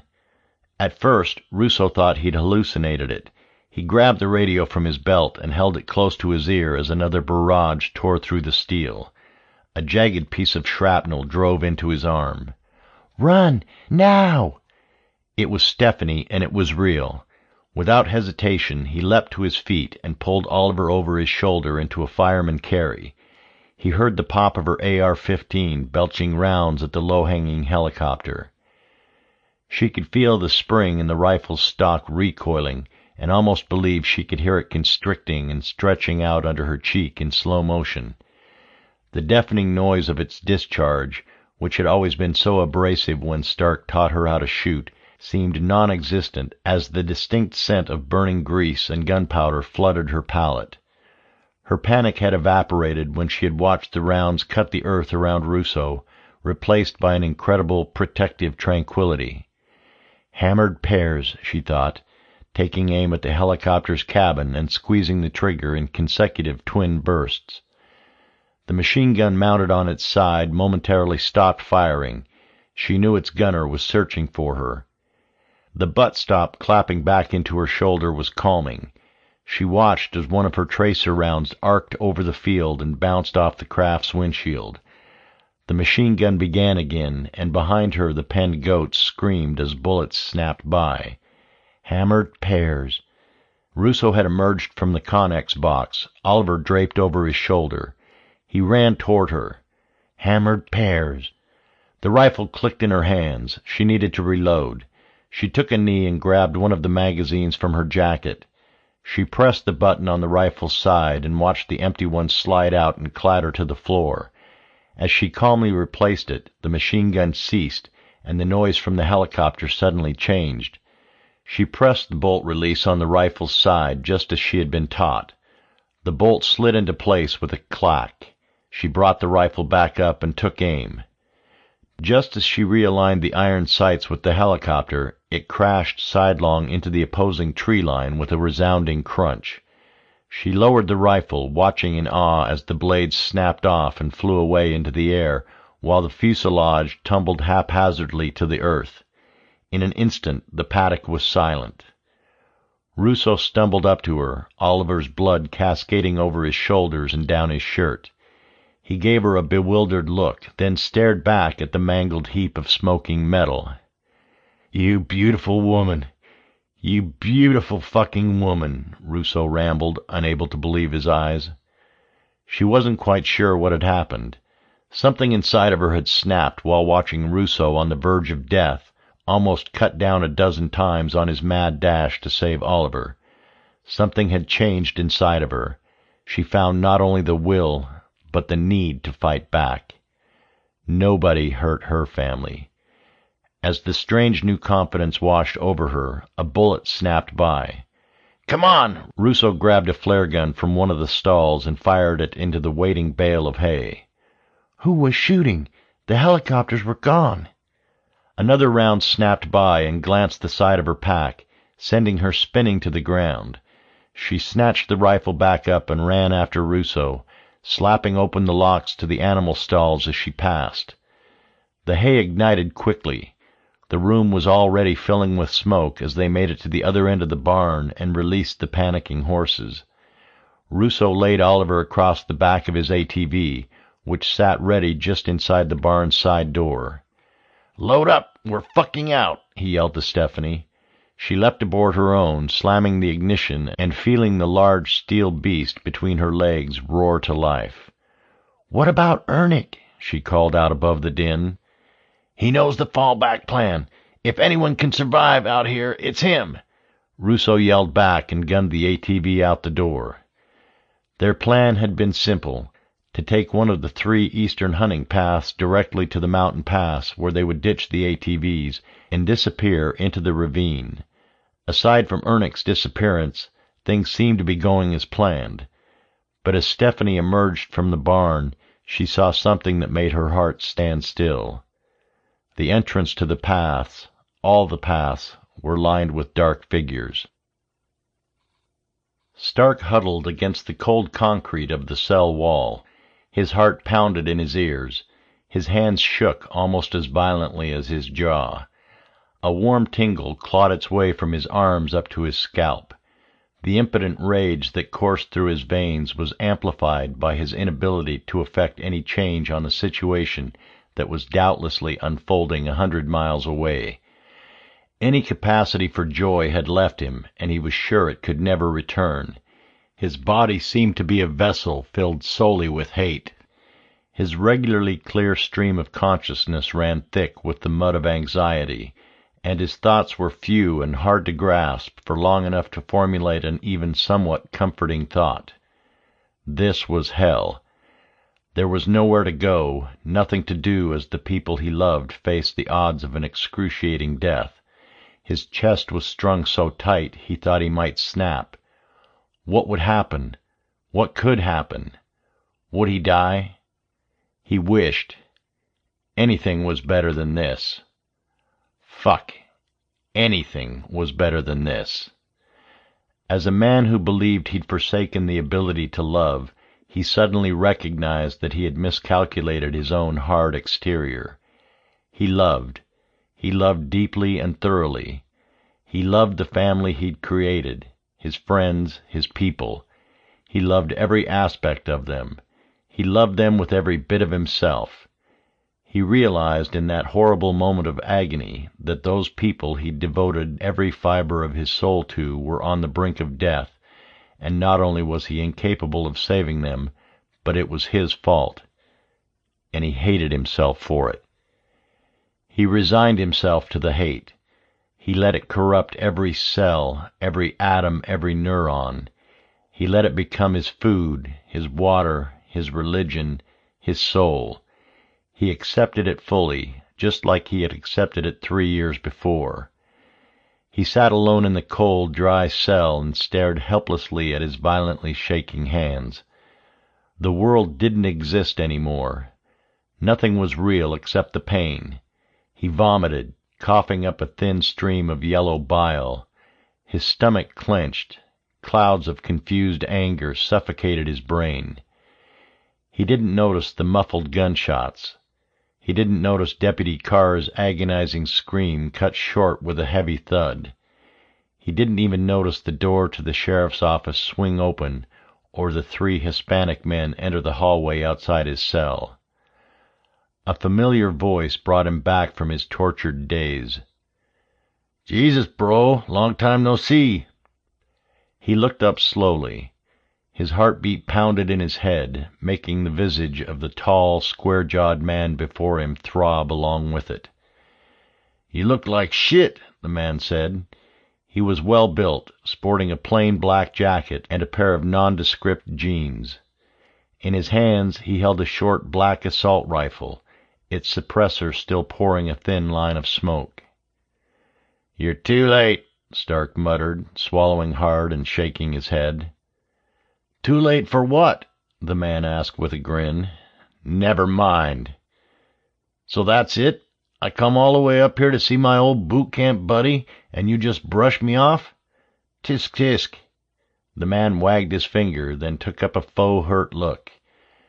"Don't tell me you've forgotten about me, devil dog."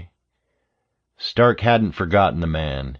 He'd haunted Stark's nightmares for the past 3 years.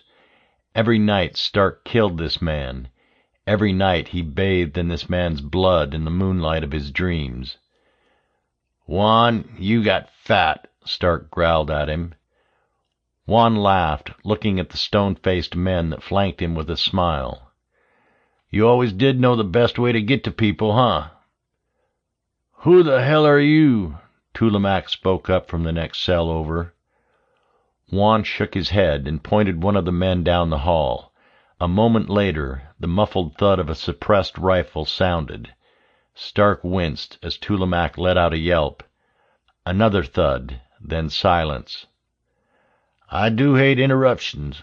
Juan leaned back against the opposite wall. "Now what in the ever-living hell happened that made you call us? You had to have known that it wouldn't end well, right?" "I have a deal for you." Stark met Juan's eyes for the first time. They were bright blue in stark contrast to his deep brown skin. Stark couldn't help but remember back to when he first met the man as rackmates in boot camp, nearly a decade before. "Oh, a deal? What kind of deal?" Juan asked. "You know, we heard you made off like a bandit with that little bitch's inheritance. Is that your bargaining chip?" Stark felt nothing at the comment. He was already too full of hate. Yeah, just over 100 million. It's yours, and so am I. All you have to do is kill a man. And just who am I supposed to kill? An old fucker named Masterson. He's 3 buildings down across the street in the inn. Kill him, bring me his head, and I'll have the money transferred. Then you can kill me too. Juan considered the proposal for a moment. Why? Stark didn't answer. Why? Juan's voice was hardening. Stark knew the chipper demeanor was a facade. Juan held just as much hate toward him as he had for Juan. For 100 million, you don't need to know why. Fuck your money. Juan spat on the ground. Augustin Stark, killer of women and children, the scourge of the Habila cartel. What the fuck have you gotten yourself into up in this shithole state? If killing this motherfucker is worth that much money to you, then letting him live is worth twice as much to me. Hell, I want to shake his fucking hand. Stark's whole body tensed. They'd gotten here too late. It was all for nothing if Masterson didn't die. Juan leaned forward off the wall and grasped one of the thick steel bars. You know, he whispered, I don't blame you for killing my father. I don't even blame you for killing my brother. Retribution is part of the game. It's something men like me have to accept, doing the things I do. But I do blame you for murdering my mother, for murdering my sisters, for murdering my woman. I took something away from you, something small, some insignificant whore, and you burned my fucking life. Getting up here was a pain in the ass, trust me, but I enjoyed the flights and layovers, the long-ass ride down the shit roads from Fairbanks, because I spent every second fantasizing about how I was going to slowly strip the skin from your bones, cut off your nasty little white pecker and make you choke on it. I had plans, man, big plans. He stopped and looked directly into Stark's eyes. But I'm not going to do any of that. I mean, look at you. You're fucking miserable. Seeing you now, I know that there's nothing more I can do to you that wouldn't be some sort of relief. You wish I'd kill you. Juan gave a thin smile. And that's why I won't. What are your bosses going to say when they find out you skipped out on a 9-figure payday? Stark spat back. Juan laughed. When I tell them about the state you're in, they'll fucking applaud me. This is worth way more than money, even to them. Do you not remember what you did to them? To their families? Motherfucker, you are the most wanted man in the world as far as they're concerned. Don Marco lost his fucking mind after he came home and saw what you did to his wife. The man literally thinks you're El Diablo, for Christ's sakes. No, you'll stay right here, or wherever they send you next, and we'll be watching, waiting, and enjoying as you rot from the inside out. Stark rose and threw himself at the bars. Juan darted back deftly, holding his hand out to halt his accomplices, who had raised their rifles. It won't be fun, hombre. A long time ago we were brothers. Then I fucked you over. You came back and destroyed everything I cared about. But you spared me, knowing full well that you left me an empty shell of a man. Now I have the pleasure of returning the favor. Juan smiled wide and turned to leave. Sackless bastard! Stark roared, stretching through the bars in a desperate attempt to grab him, but he was gone just as immediately as he had appeared. From the open door to the sheriff's office, Stark could see the growing pool of blood around Carr's lifeless corpse. He fell to his knees, grabbing the bars in front of him and smashing his head against them. Each mind-numbing strike brought a jolt of pain through his forehead, and soon his face streamed with blood. Finally, he collapsed backwards, his mind racing clumsily through the storm of rage. He tried to cling to the throbbing pain of his head. It was so much better than the pain in his mind. Then a single thought cut through the fog. Something Ernick had said over the radio.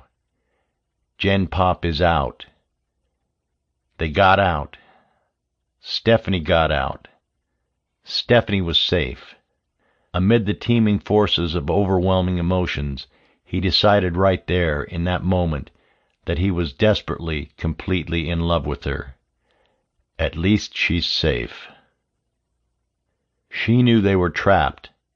Russo had seen the men blocking their path as well, and in a split-second decision they had bailed from their escape plan and made for the residence hall. Together they carried Oliver inside the building's main room.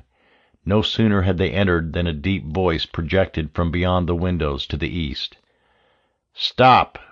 We know you're in there. Come out with your hands above your heads if you want to live." They set Oliver down on the hardwood floor, and she looked at Russo. His face was expressionless as he surveyed Oliver's wounds. "What do we do?" she asked. He gave her a stony glare. "They're going to kill us, Steph. I'll hold them off for as long as I can while you patch him up. When he's ready to move, we light this bitch and go straight through them." It was a bad plan, but she didn't have anything better. "Yeah," she muttered, then tore away Oliver's clothes to see where he'd been hit. "You have until the count of 3, the voice outside continued. 1. "Stephanie," Russo said, grabbing her arm. She looked back up at him. "He'd be proud of you. I'm proud of you." 2. The words burned like fuel inside her. 3. Russo squeezed her arm, then spun and raised his rifle, firing out the window. In a second the room was full of noise and broken glass. Russo darted back and forth along its length, popping up to return fire at the oncoming horde. Oliver's stomach bore a gaping wound, and his left leg was nearly severed from a direct hit to the femur. She pulled off her medical pack and dumped it on the floor in front of her, madly sifting through its scattered contents in search of a tourniquet. She found one, a small nylon and Velcro ring with a plastic shaft attached. She slipped it up over Oliver's spasming thigh and wrenched it tight as close to his hip as possible. He was muttering something. At first she couldn't make out the words, but as she spun the small plastic rod to tighten the tourniquet, she realized she'd heard him sing it many times before. "Show me the way to go home. I'm tired and I want to go to bed." She shifted her attention to the cavernous wound on his stomach, grabbing a bottle of water from the pack's side and dumping it on the quivering flesh to wash away the blood. "I had a little drink about an hour ago, and it went straight to my head. Bum, bum, bum." His abdominal wall had been ruptured. This was an exit wound. She could tell by the way his organs had exploded outwards. "Wherever I may roam, on land or sea or foam." She grabbed a piece of gauze from the scattered instruments in front of her and pressed down on the bleeding mass. Oliver winced, but kept singing, even as his voice grew weaker. "You'll always hear me singing this song, yeah, show me the way to go home." Russo was reloading.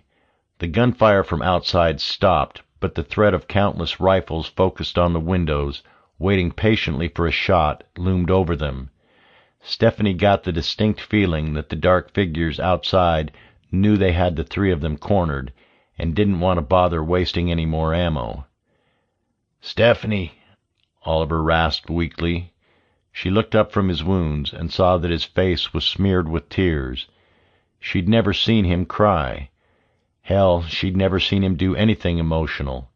He was Oliver, the man who laughed in the face of danger and acted like a clown. But not now. Streams of crystal-clear teardrops cut through the blood and grit that coated his cheeks. His face clenched in desperate confusion, and he grabbed at her hands weakly.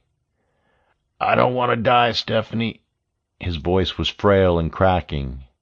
"No." He threw his head back against the floor and let out a gasping whimper, croaking out his son's name, then shaking violently as sobs racked his body. "No!" She stood. He was not dying here. Not this way, covered in his own innards and wailing. He was going to live, goddammit. She wouldn't let some faceless bastards take something so twisted and brilliant and beautiful from the world. Rousseau heard Oliver's wail behind him. Stephanie had him, though. Rousseau needed to keep the wolves at bay. They had stopped returning fire moments before. He knew they probably had a secondary element circling the back of the residence hall in order to storm them. He needed to move fast.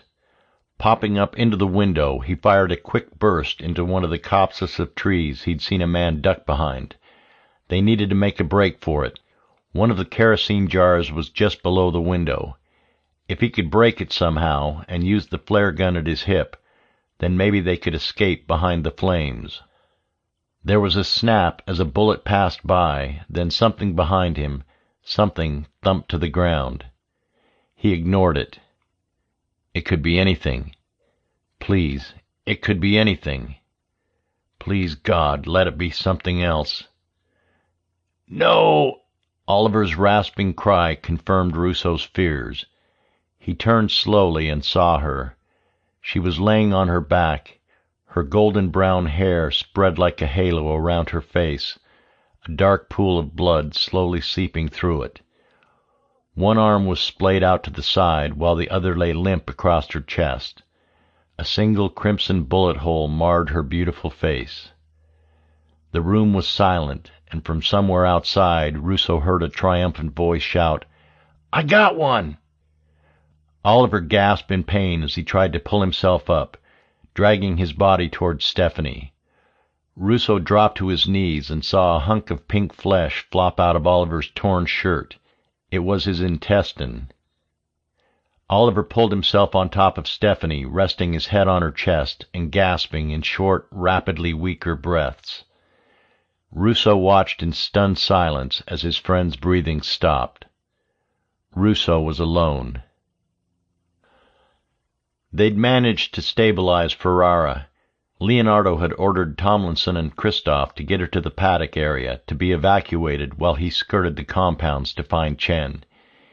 He passed the flaming barn and emerged to the east behind a row of contractors. One spun and leveled a rifle at him. "FBI, you cocksucker!" Leonardo shouted. The contractor shook his head disapprovingly and barked for him to get down. Leonardo ignored him, scanning the dozen men crouched behind the cover of the trees. He spotted Chen, balled in the fetal position behind a mound of dirt.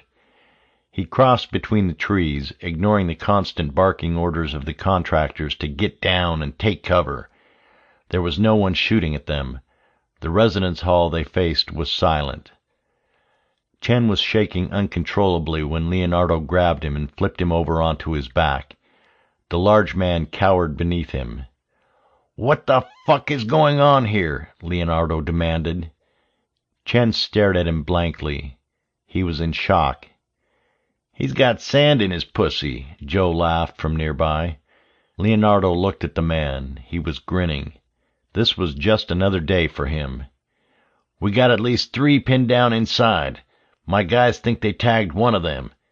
Now, for Christ's sakes, get the fuck down before you get popped." "What's your plan?" Leonardo asked evenly, remaining in place. Joe sighed. "Moron. We lost contact with the western element. They're dead." "What?" Leonardo pointed to the ocean of smoke flowing skyward beyond the roof of the residence hall. "Everything west of that river is burning. The men you left with me are dead, and the others are either falling back or dead too." "God damn it," Joe muttered, as if it was a simple inconvenience. "It doesn't matter right now. We have a team circling around to punch into the other side of the building and take them out." "Call them off," Leonardo ordered. Joe scoffed. "Do it now. I don't give a fuck who you are or who you have behind you. I'm a federal agent, and I know your face. Either you call them off, or I'll make it my life's mission to make sure that everyone in the fucking world knows what you did here today." Joe laughed at him. "You don't know shit, you fed fuck. This forest is about to burn like a tinderbox, and we need to get this over with and exfil. Don't you understand that, you stupid bitch?" Leonardo had heard enough. He turned and stepped out into the open area that bordered the residence hall. Behind him, a handful of voices shouted for him to get back, but he ignored them. "Russo!" he yelled out, praying that the man wouldn't pop up from beyond the window and cut him down. "It's Agent Leonardo. They're coming to kill you. Have your people surrender now, and I swear I won't let them." The area was silent aside from the distant crackling of flames. "Russo, please!" Leonardo called out. The near side door to the residence hall swung open. Russo stumbled out. He was drenched in deep red blood. His left hand hung limp at his side, but in the right he clenched the machete that Leonardo recognized from the kutla. "Andrew," Leonardo started softly, but he stopped. The look on the man's face wasn't wild. It wasn't defeated. It wasn't even angry. It was dead. There was nothing. No hate or rage or trauma. He limped forward toward Leonardo, holding the machete at his side. "Andrew, stop," Leonardo continued softly, his hand drifting to the pistol on his hip. "Your wife, Andrew. Think of Maya." The name did nothing to cut through the apathy displayed on the man's features. "We have her. She turned herself in for your immunity. Please, think of her. Think of the others. Just stop." Russo continued forward, slowly crossing the 30-foot gap between them. Leonardo drew his pistol and leveled it. "Russo, please. I don't want to do this. Please stop." Leonardo's voice cracked. Russo closed in, and Leonardo saw a tear streak down his face. Jesus. It wasn't apathy. Russo closed in, and Leonardo saw a tear streak down his face. Jesus. It wasn't apathy. He's already dead. "I'm sorry," Leonardo whispered, and the pistol bucked in his hand. Russo fell. Chapter 17. Same Day. Leonardo flew back to Harkstaff on the last helicopter to leave the paddock. By the time he'd climbed aboard the bullet-riddled metal craft, the fire from the barn had spread, encompassing the kutla and the residence halls. They had left the bodies where they lay to be incinerated by the cleansing flames. As the craft rose above the forest, Leonardo looked down on the infernal blaze. The trees west of the river were fully engulfed in a raging forest fire. Tiny flecks of white floated down around them. At first Leonardo assumed it was ash, but as they left the area, he realized that the snow had started. It felt eerily appropriate as they sped away through the thick smoke that wafted over the treetops. Hell was freezing over. Leonardo tried not to focus on the events that had just transpired, instead shifting his mind to the matter at hand. They'd only accounted for 6 of the homesteaders, including Stark and Maya Russo. Somewhere across the Canadian border, a whole mess of people had escaped. The contractors knew it, his team knew it, and the brain trust in Washington doubtlessly knew it too. Then there was Stark. Leonardo held no illusions that the man would survive the night. As far as the masked forces pulling the strings were concerned, Stark had no doubt become a loose end. Leonardo had seen too much death that day, and as the helicopter touched down back on Harkstaff's airstrip, he knew that there was no way he could let them take Stark out. Tomlinson was once again waiting for him on the tarmac when he climbed out of the helicopter. "How is she?" Leonardo asked as they climbed into the waiting SUV. "She's still stable. The contractor stopped here to refuel and then flew her and the other wounded to Fairbanks. They think she's going to make it." Leonardo nodded his head gratefully. "Something happened while we were gone, Leo." "Stark?" "He's alive, but the sheriffs, all of them, they're dead." "What?" "Tulimac too. Someone took out everyone in the station except Stark, then disappeared." "How the fuck?" "They left a note." Tomlinson pulled a crumpled wad of paper out of his pocket and handed it to Leonardo. To our dear friends, whoever you are, blame Mr. Stark for these corpses. Needless to say, they are just a few more names to add to the impressive list of death and destruction he has left behind him in his short 28 years. Please treat him nicely, or don't. Either way, we'll be watching." The note ended with a crudely drawn smiley face winking at them. "Do we have any idea who did this?" Leonardo asked in disbelief as they pulled up next to the inn. Tomlinson shook his head.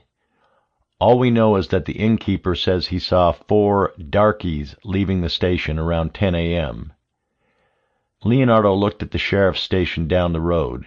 He could see the rest of his team, besides Chen, combing through it, searching for any clues as to who had added this new aspect of bloody chaos to the day.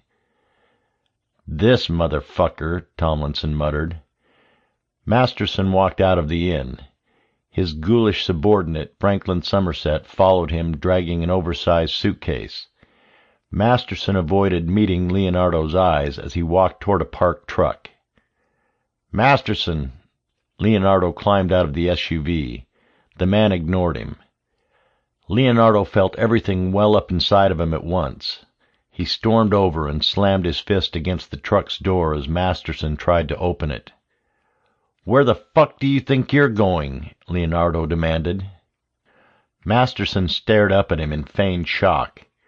"I'm leaving, Agent. Is there a problem?" "Yeah, there's a goddamn problem."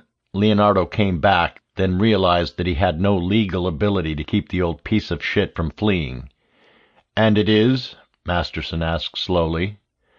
Leonardo paused, his brain scrambling. He glanced over the hood of the truck at the sheriff's station. "Do you know what happened in there?"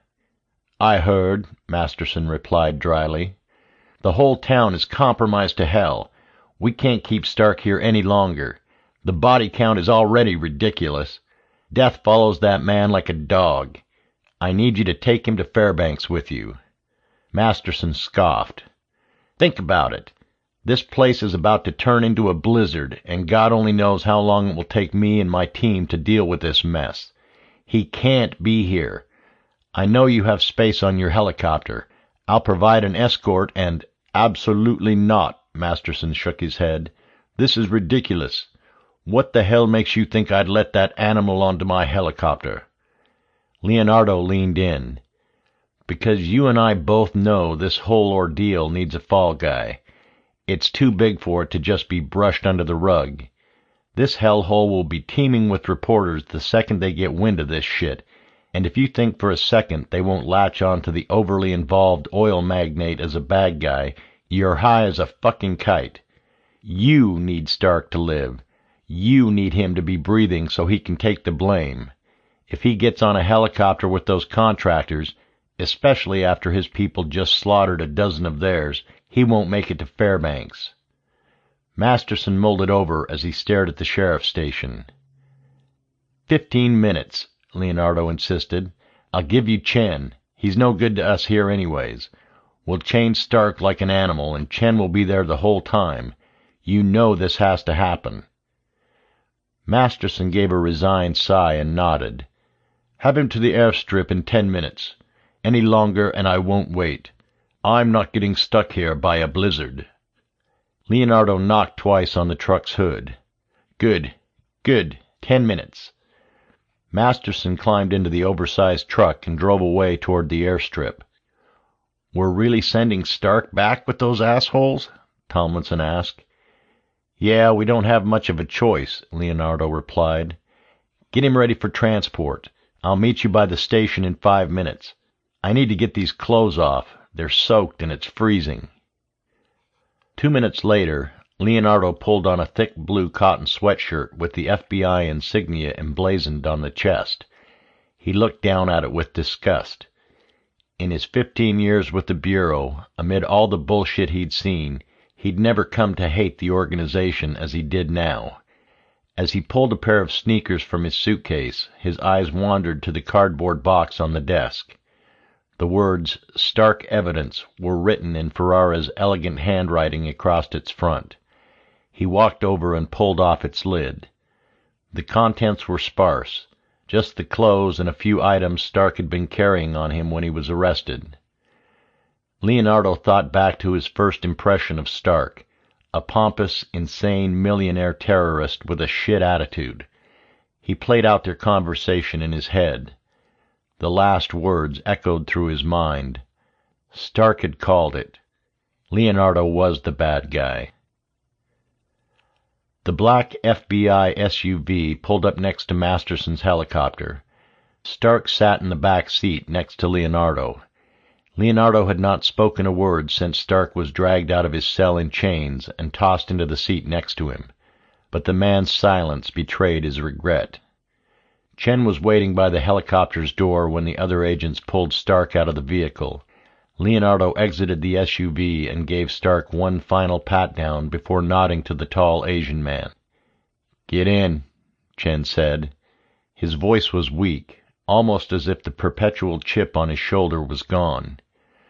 Stark climbed into the luxurious aircraft and settled into the heavily cushioned seat across from Masterson. They sat facing each other as Chen climbed aboard and took his place beside Stark. Over Masterson's shoulder, Stark watched the pilot flick a series of switches, and the helicopter hummed to life. As the blades began gaining momentum, Franklin Somerset let out an uncomfortable grunt next to Masterson. He would be scared of flying. "You know," Masterson said solemnly, staring at Stark's face, "I told you I'd win. This could all have been avoided had you taken my offer in the first place." Stark was silent, focusing on Masterson's beady eyes. "It's going to be hard for you to accept, but this is all your fault. These people that died, all of them, that's on you." Masterson went on as the helicopter rose. The confidence in his voice showed that he truly believed the statement. Chen leaned forward and spoke politely. "Sir, I have to ask that you not speak with the prisoner." Masterson laughed. "Oh, calm down, Chen. You've got a promotion coming your way." Chen sat back in his seat, uncomfortably. Okay, my friend. I'll do as you ask. But first there's something I need to find out. Something I've been dying to know since this whole ordeal started. Permit me one question?" Chen nodded. "Fantastic." Masterson turned back to Stark, giving the scabbed wound where his ear had been a disgusted look. "I see they did work on you, boy. I want to know, though, how was it that you came into Anders Muller's land and fortune? You see, I knew the man. He was a self-righteous prick, almost as much so as you. One of his companies did some work for me decades ago. That's how I came to find out about this pretty little piece of land up here. Did you know he inherited this straight down from his great-great-grandfather? That family owned it since long before this land was even part of the United States. It was their little fallback, their inaccessible hunk of wilderness that the family clung to for generations.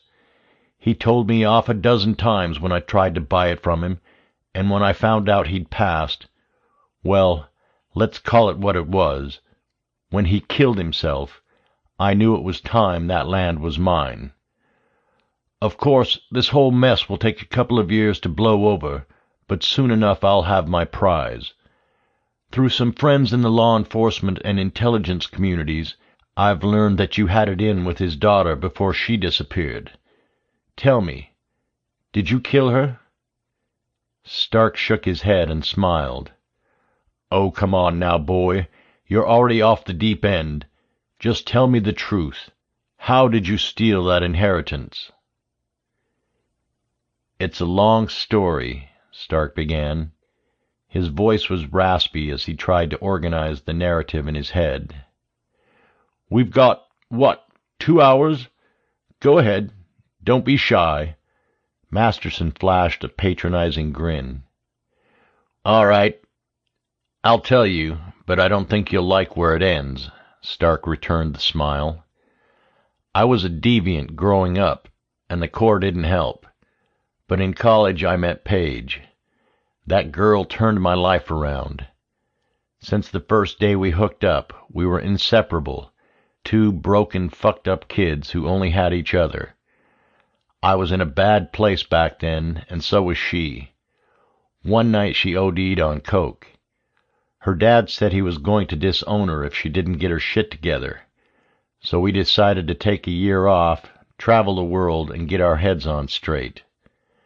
Stark leaned back on his cuffed hands, noting the surprise on Masterson's face that he'd opened up so easily.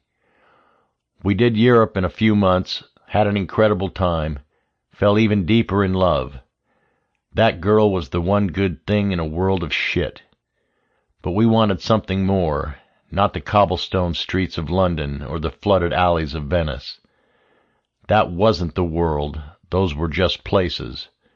We needed something more visceral, an escape from modern life.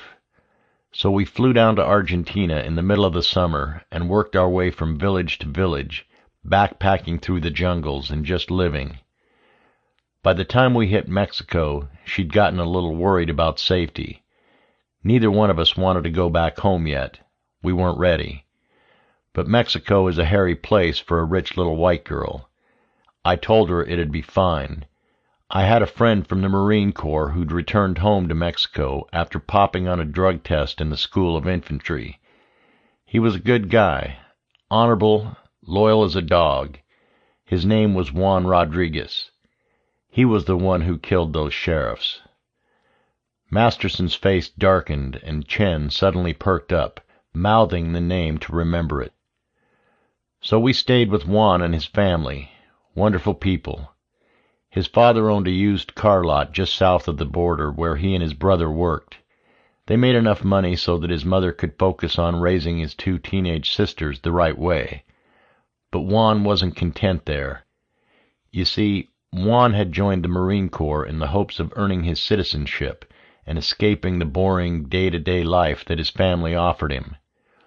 When he'd popped on that piss test, it crushed him.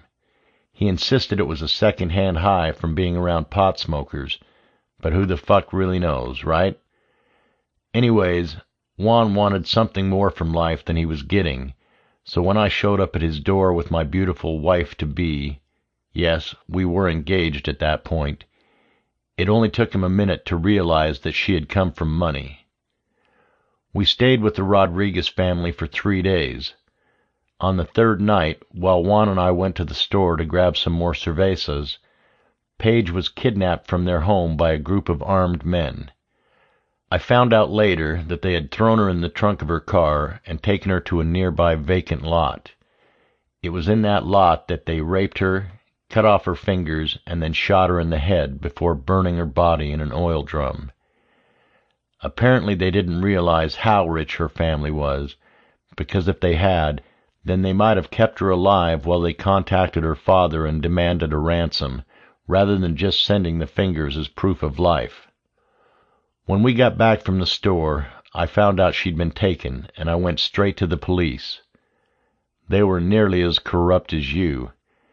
They held me for 3 days, beat me, tried to get me to confess to being complicit in her kidnapping. Anders used his contacts to get me released, and told me that there was a ransom demand. He wanted me to be there when it went down, to bring his baby girl home to him. I went back to Juan's house and found his family. His father pulled me aside into the dining room and told me that Juan had disappeared. He told me that he believed his son had something to do with Paige's kidnapping. Then he told me about the burned woman's corpse that had been found in the nearby lot. He was trying to do the right thing. He was a good man. Stark spoke casually, ignoring the searing pain at the base of his wrist. I hacked his head off with a dull steak knife, and when Juan's brother came in to see what the screaming was, I killed him too. I caught his mother and sisters cowering in the kitchen, and by the time Juan returned that night, they were everywhere. Masterson's face showed the same confused fear that it had after Stark had destroyed his helicopter weeks before. I kept him alive, but I cut off his balls after he revealed the names of the men he'd told about her. I didn't spare him because he complied, or even out of pity. I spared him because I wanted him to see the image of his mutilated family every time he closed his eyes. Stark smirked at the disgust on Franklin's face. Juan had given her up in the hope of being employed by the cartel that ran the area. I guess he thought it was a good sacrifice, one dead white girl for endless career opportunities. It took me a week to find the first man who'd taken her. He didn't cry. His family did, but he didn't. He told me how he raped her before they pulled the trigger, and how she was screaming out my name to come save her. The noise his bones made as I broke them, the sickening pop, the type of a noise a man can never forget. The others failed to notice the very noise he was describing over the hum of the helicopter and their intent focus on his face. Franklin covered his ears. Masterson and Chen both stared at him in morbid fascination.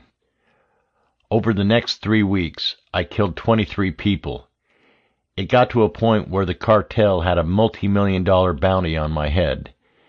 I didn't sleep, I didn't eat, I didn't do anything but stalk them and tear them and their loved ones to shreds. It was a Tuesday when they finally got me. A freak occurrence. They'd managed to get a photo of me and distribute it among the locals and police. A gas station attendant shot me 5 times while I was filling up a car I'd stolen. I barely managed to make it across the border to an old friend who took care of me. His name is Hunt, Tim Hunt. Actually, I believe he escaped over the border just before you attacked my people.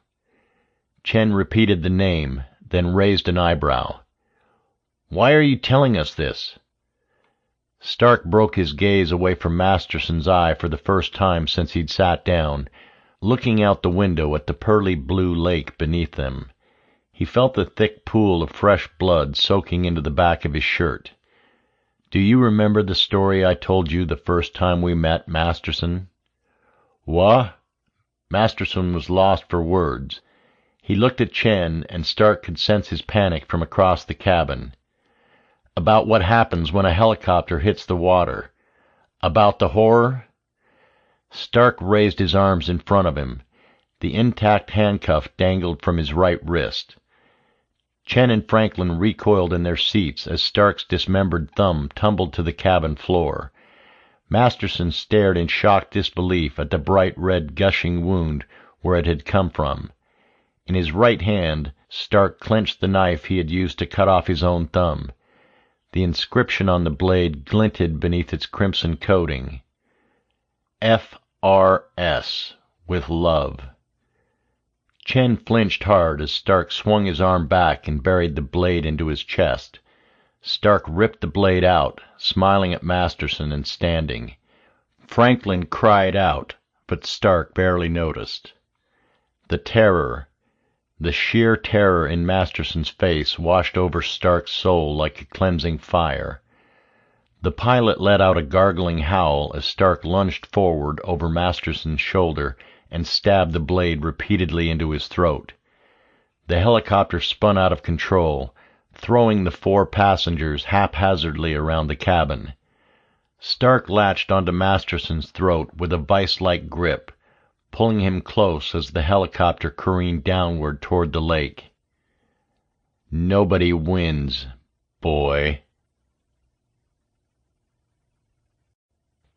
A note from the author to veterans.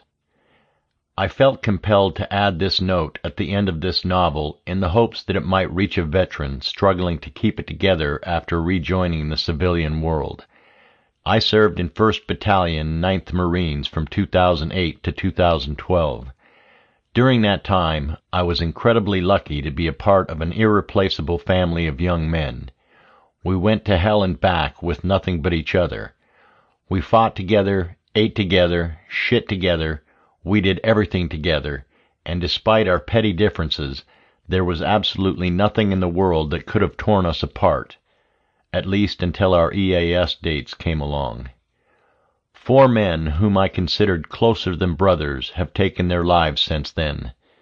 4 wonderful, strong, iron-hearted men with everything to live for took that last step over the ledge and made that irreversible decision. I can't tell you why they did it. Maybe a part of me knows. I'm sure many veterans reading this understand it on some level, even if you can't find the words to express it. All I know is that the world is a much darker place for us without them.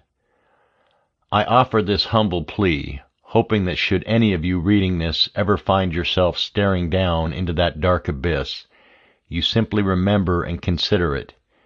I beg you to think of us, your brothers, the men who stood beside you through any and everything. I beg that you consider us before you take that final step. Whatever you suffer from, whether the world around you has become muted and soulless, or terrifyingly sharp and painful, I want you to know that you're not alone. To do that irrevocable thing is to steal all that is good in you away from the people that love you. And there is still good in you, I promise. There is also still good in the world. It can be a son of a bitch to find, I know, but it exists. You owe it to us to keep on pushing, searching, clawing your way forward until you can't push any further, and then keep going. And if you find yourself helpless, alone, or entirely destroyed, I demand that you reach out to us. Asking for help is never a sign of weakness. Contact those grimy bastards that you stood beside in formation and huddled together with for warmth in a foxhole. Let them know something is wrong. Take a drive to see them. Get yourself in touch with them in some way beyond a casual text or Facebook message, because they feel it too, and to lose you would break their hearts. We need each other. We really do. To take yourself away from us is unforgivable. Please remember this. This has been The Homestead, written by Douglas Hoover, narrated by Michael Mahoney. Copyright 2017 by Douglas Hoover. Production copyright 2018 by Douglas Hoover.